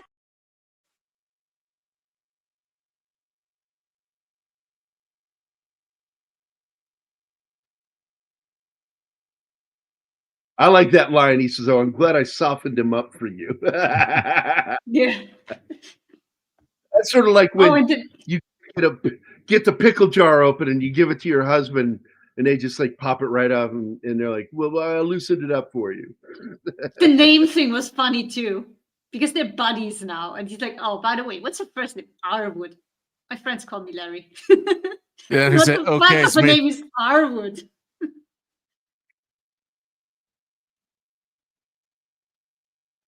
But notice he doesn't call him Larry. Okay, Smith. That's it. No, Yeah. we're not friends. Well, they're friends, but still on last name. That's what they do in the police, the military too. When you see a film title, So and are surprised it's not a porno. There you go. I love you too, brother. Hey, Shen, how are you? Hi, Shen. Get it on, bang a gong, yeah.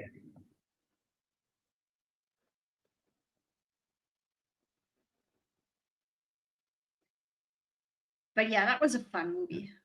I enjoyed that. It was.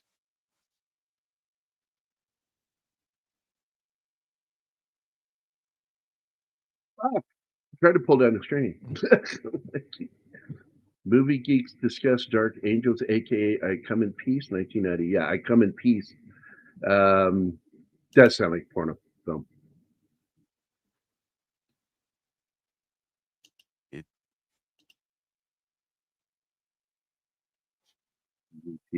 Man, got a nice crew here right now. Look at that. All right, so we're coming up on the wrap up here. So David Koepp wrote the screenplay for this, and he would go on to make some really big films, which include Jurassic Park, War of the Worlds, Carlito's Way, Mission Impossible. He worked on he wrote Spider-Man, 2002 Sam Raimi film. Really good. He did Stir of Echoes, which is one of my favorite ghost horror films. I really like that one. He did a film called Trigger Effect, which I know I've seen, but I don't remember the movie. It's got Kyle MacLachlan in it, the gorgeous Elizabeth Shue, and Dermot Mulroney is in it. But Stir of Echoes is like one of my favorite films. I fucking love that movie. It's based on a book by Richard Matheson. And you just can't beat Richard Matheson for writing horror. In fact, we've been on a kick this last week. Anima and I have been watching The Night Stalker, The Night Strangler, and now watching Kolchak, the Night Stalker TV series. Only got one season. We've watched the first two. It should have been two, and the way they should have done that is each episode was a two-parter. And the show would have worked better. Instead, they became a Monster of the Week film or show. And it screwed up, and it also upset Darren McGavin because he felt like they weren't putting the effort into it like they did with the movies. Because both films are just fantastic. And they only got one season. The series is still fun to watch. I mean, the second episode with the zombie, that was insane. I really enjoyed that. It has one of the single scariest fucking scenes in the series. When he climbs into that car and begins to climb over the dead body of the zombie. And it's old school zombie, meaning that it was resurrected by somebody using voodoo to bring them back to do things to somebody else, kill them. And it's a temporary thing too, because he's decaying. So this won't last long. He's still decaying, that's right. He's climbing over this fucking zombie's body in the back of this car. Lying down next to him. I jumped up out of my seat and ran behind the sofa. It was something kids do, man. The sofa gives you some sort of like barrier between you and the TV screen. And I stood behind that TV, and when he's pouring the salt into his mouth and is getting that giant leather needle ready to do the stitches through the lips, and his eyes open up and look at him, I remember terrifying. Yeah. I remember going, yeah! And my dad scared the shit out of me. I was 10 years old, man. Scared the shit out of me. I hate zombies usually, but I enjoyed this episode. Well, this is the original zombie. It's not the living dead walking around and I don't like that shit. All that bullshit. I like that old school zombie stuff. It's fucking cool. And they've got some really good ones. They got one where a kid is in I don't know if it's medically induced coma, and he is, and this is shit Stephen King would write about years later in one of his books about a character who wandered around outside of his coma-induced body and was committing these violent crimes, but he doesn't want to. It's something in his mind, and he's having a nightmare, and they see he's having a nightmare, but the nightmare is actually really fucking happening in the world. And that was the first time I ever saw that kind of writing. And I'm like, wow, that's really scary shit. Oh, yeah. Oh, well, I got to tell you, right after I screamed like that, when he gets out of that fucking car, I was laughing at that point because I was so fucking relieved that he wasn't killed. And I'm like, yeah, like he got away from you, motherfucker. Even though I didn't talk that way as a kid. But man, yeah, that is a great scene. It's my favorite moment in that entire series, including the films, that moment. By the But way, I also love that. Continue. Okay. What I love about Darren McGavin's characterization of Carl Kolchak is the fact that he plays him as a coward, but still fucking does it. Because that's the thing that a lot of people don't understand about courage. Courage isn't lacking fear. It's having fear and still doing it. Yep. And fucking Carl Kolchak is a heroic character in that show, even though he's an absolute fucking pussy at the same time too, because he screams like, yeah. He wet his pants in that scene. Oh my god, that is such a good scene. Yeah, he's like, I'm out of here. I'm fucking out of here. Okay, and for Tim, who's coming in at this moment in the stream, almost when we're closing it. So you earned this. There's some pictures of civilian casualties. Fuck you, Tim.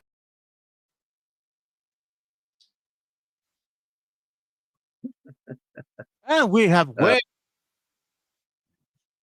Hi, Wade. Wade.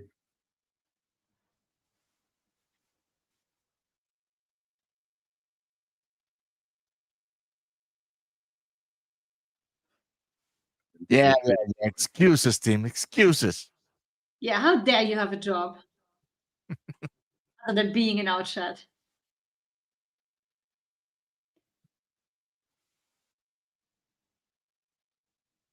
I got to mute this because I don't want to play the audio on this because it's the song Sweet Home Alabama and we'll get claimed on it.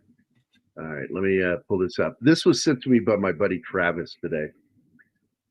And it made me chuckle. And at the stage, here we go. We need to make it bigger than that. That's what she said. And that's what she did too. All right, here we go. I'm out of here. This might be the best boat name ever spotted on a highway. And here we go.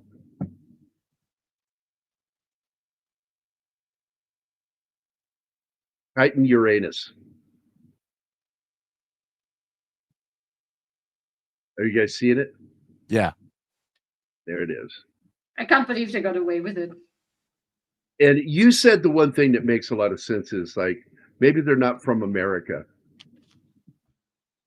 Yeah, if you get that boat licensed in a country where the way they would say it wouldn't lead you to think that. Yeah, but Americans, man, we know exactly what that means. Tighten that anus. Yeah, registered that in Germany, the name of the boat would be Titan Uranus. Nothing bad about that.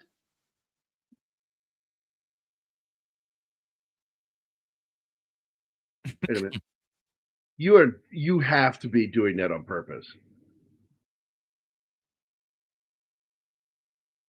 Yeah, but you're fucking around, right? I'm not getting it. Really? It's No. all yours. All right. So that is one of the greatest Southern rock songs ever written.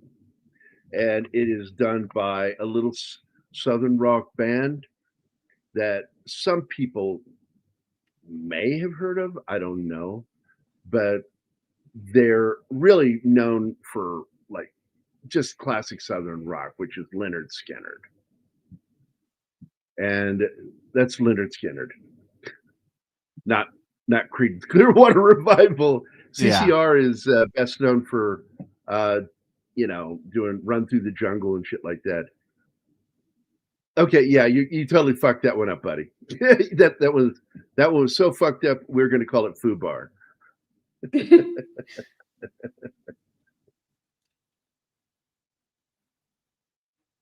Hey, Wade, how you doing, buddy?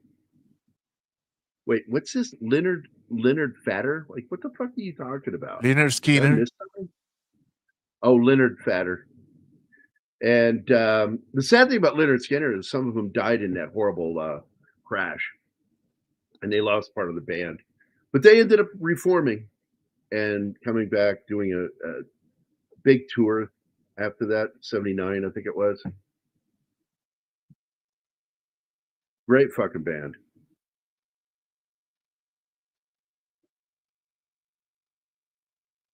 Yeah, you are completely and utterly wrong on that one. Like you're not even close because CCR is not a southern rock band.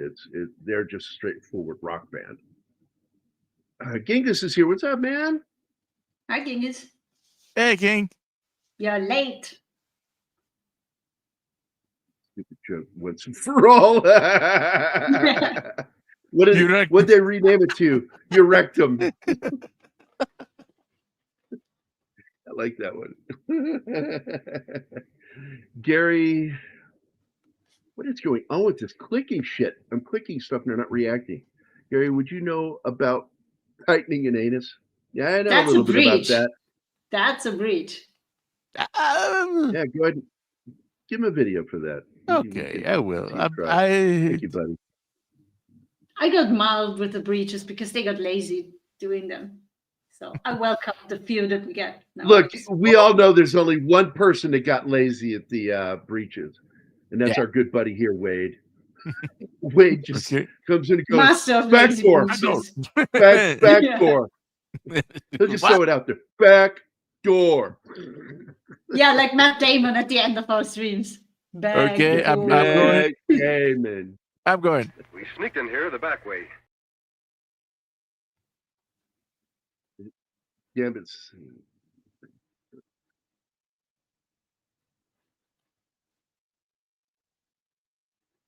Snorty's a bad bear. What have you done now, Snorty? Who do you eat now? Yeah, who did you take a chunk out of?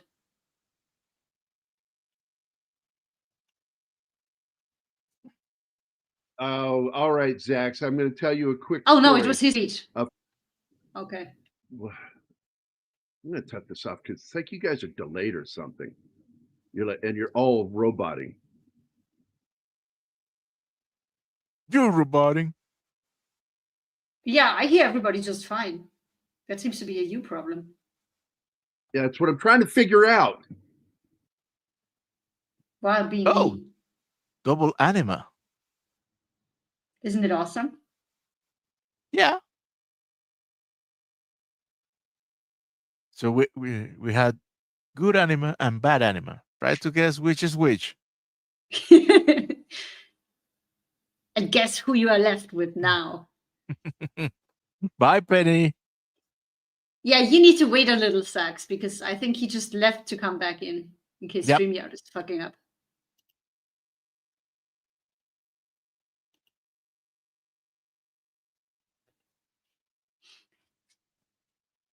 Ooh. Oh, How long are we giving him, Martin? Oh. I don't know. I don't think he left. He got out in anger. You think? Yeah. So that's such a grown-up thing to do. No. I said I don't think he went out in anger. No, I don't think so either. He lost signal. He just texted me. That is why he was breaking up. Yeah, that's what I thought, because I could hear both of you just fine. And at that time of the day, they're usually home, all three of them, and on the internet, and it fucks sometimes with this signal. Oh, that is a good one. Sorry, that is a good recommendation, Gambit. But if you knew the list of movies, he's trying to come back.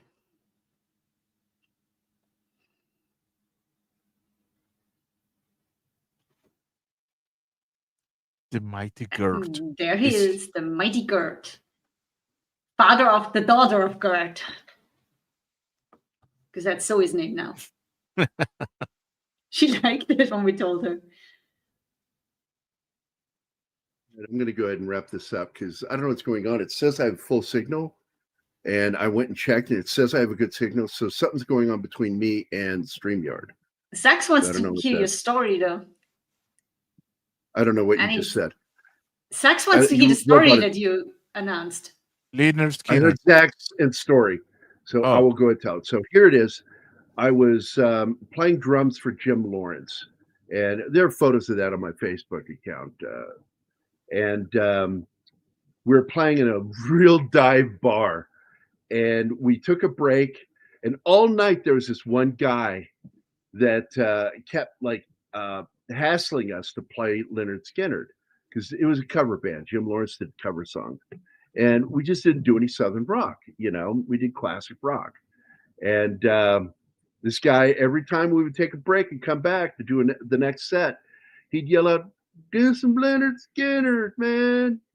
And then this time, instead of yelling that, he yelled, "Man, do Freebird, man. Give me some Freebird." And as I sat down on my drum throne behind my kit, I looked over at him and I did this. There you go. No charge. Wow. No, that's not the end of it. He took why would you fucking have beer cans in a bar? He chucked a fucking Budweiser beer can unopened at me, and that's why I have a scar right here, because he hit me in the head and knocked me fucking unconscious.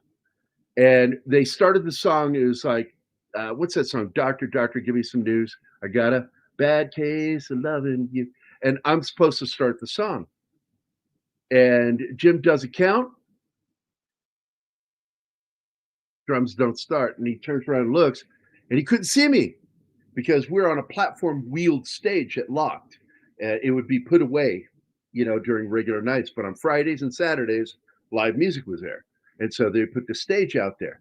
And so there was this area between my drum kit, the stage, and the wall. And I fell down into it, and blood just pouring out of my face. Hey, boss, can you put your X account? Jamie J wants to be able to contact us directly. You can also find me on X. Same name, same picture. That's my account right there, buddy. Anytime you want to get a hold of me. Wait. There you go. So what ended up happening was he knocked me completely unconscious. And I was snoring, that kind of unconscious. And they had me bandaged up by the time I started coming around. I was concussed. And I came up ready to fight. And the bassist looked at me and goes, "Yeah, man, that guy's in the squad car. They arrested him a while ago." So I'm like, you ain't fighting anybody. Because I jumped up like, "Where the fuck is that guy?" It's pretty stupid. And I think at the end of it, Jim was really nice. He just ended the night because he knew that there was no more band that night. It was over. It was our third set, so that was it. It's over. You also have a crack between your butt too. Yeah, I do, Tim. And I got a gap between my teeth. Give the movie a bit of a consideration. Ford Fairlane. Absolutely, I plan to do that one, Gambit. I fucking love that movie. Are you kidding me? I have a video from it. What, you thought we killed the fucking koala? Koala? Oh! Fisher, my buddy, who he's one of the few friends I have that I served with who got a Purple Heart in combat. And he and I would see the movie together. And we walked around the base all the time. We'd see each other like from a distance. Whoever saw who first would yell, "Hey, Kissel, here's to you sucking my dick." That was great, man. I love that movie. I do. Another great line from that movie. Lulu Pazuzu or something like that. He goes, she was fun to look at, but if you had to listen to her, I'd much rather masturbate with a cheese grater. Yeah. Whoa. Dude. Wow. It's like masturbating with a cheese grater. Painful, but interesting. That was it. No, it's not. Oh God. Yeah, look, man, I love that movie. I really do. And it's based off of the comic book. And I thought it was kind of great because in the comic book, they had parody versions of famous other comic or cartoon characters. Like you had Josie and the Pussycats in the movie, but they're not really called that. They're just called the Pussycats. But it's clear who they are. Well, there's a pussycat there. I'm hearing her. She woke up. And it's another film with Bundy in it, or another show with Bundy in it, the actor. He plays the police detective. And Ford Fairlane makes fun of him because, he used to be somebody. He used to be the disco guy singing this famous disco song. And I can't remember what that song is. I need to watch the movie again because I fucking do love that movie. And I saw that on post at Fort Sam Houston. And I fucking love that movie. So that's it, guys. We're going to get out of here. This fucking cat's an asshole. Just like fucking takes over the show. She has a lot to say, just like you, Gary. Yeah, but not about anything interesting. All hers is either pet me, love me, feed me. Or play with me. That sounds interesting enough.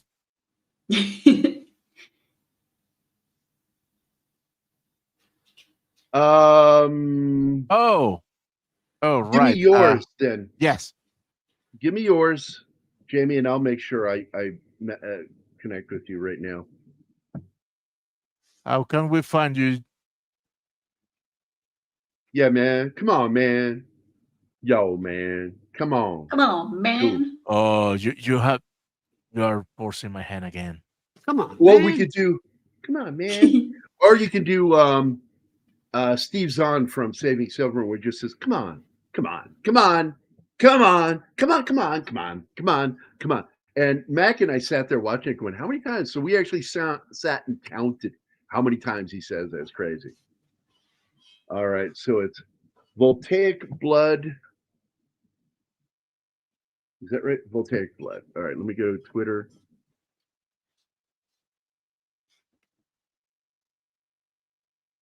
At a blood.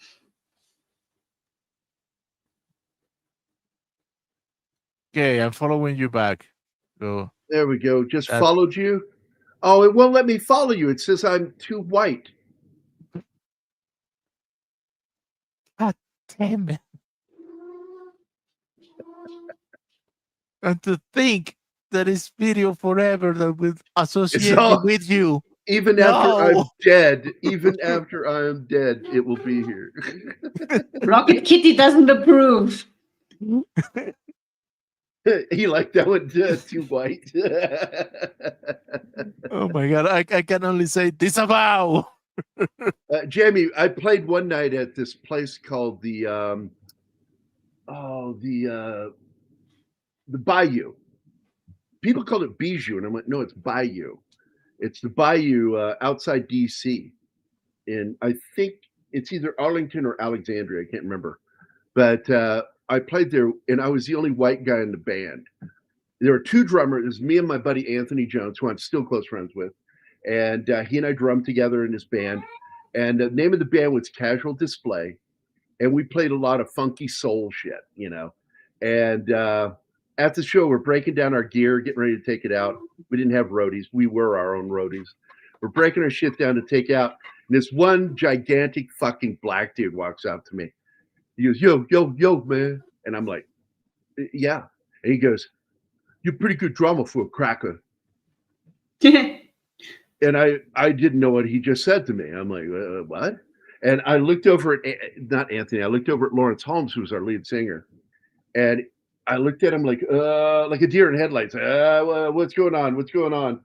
And he goes, "It's a compliment. Take it." I went, "Okay, thank you," because I didn't know what that meant. I had never been called a cracker. I never heard the word cracker ever said around me, and I grew up in the South. And that cracked me up. I'm like, well, how have I never heard of that word?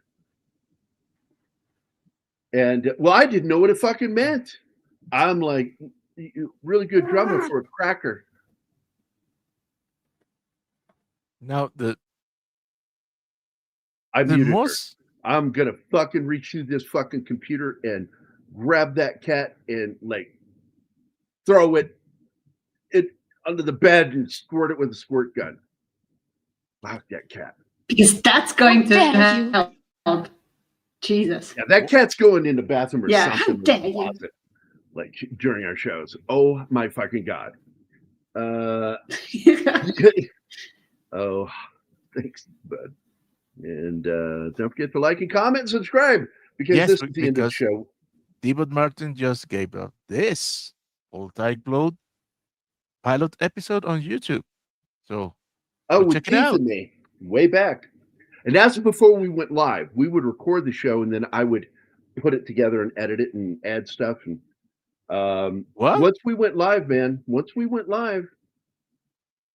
I never looked back. I'm like, I don't ever want to do that shit again, recording.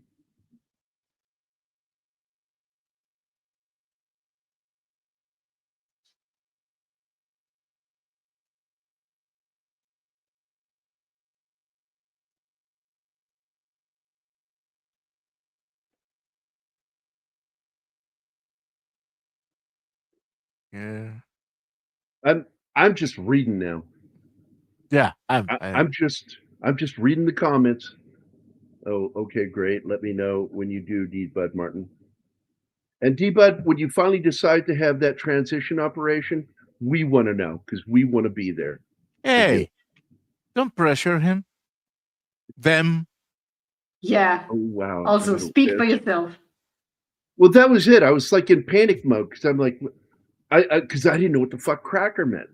And I'm like, what is a cracker? And they explained it to me. It says cracker, like a saltine cracker. You're white. I went, The most interesting thing of that anecdote is Gary referring to someone as gigantic. Yeah. He was way bigger than me.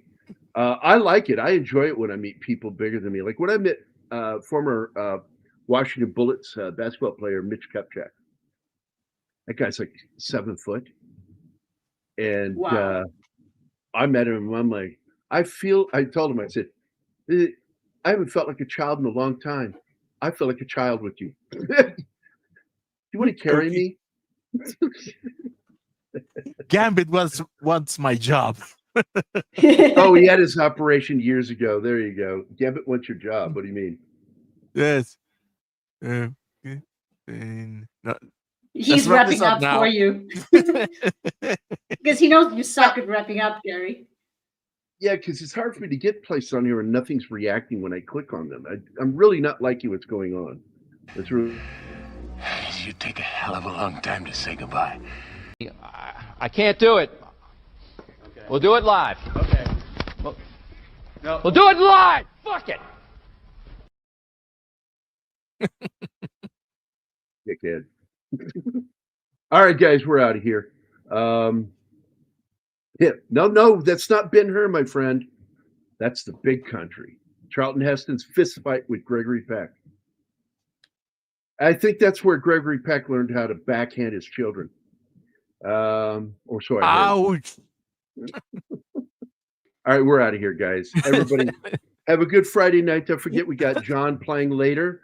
And we also have let's see, we got Loki's show on tonight, and then I'm told him I'm going to try to be there tonight. And we've got Doomcock with his Friday Night Frolics. So and we have a big day tomorrow. Oh, yeah. Okay. So, all right. Bye, guys. See you next time. Bye. Bye.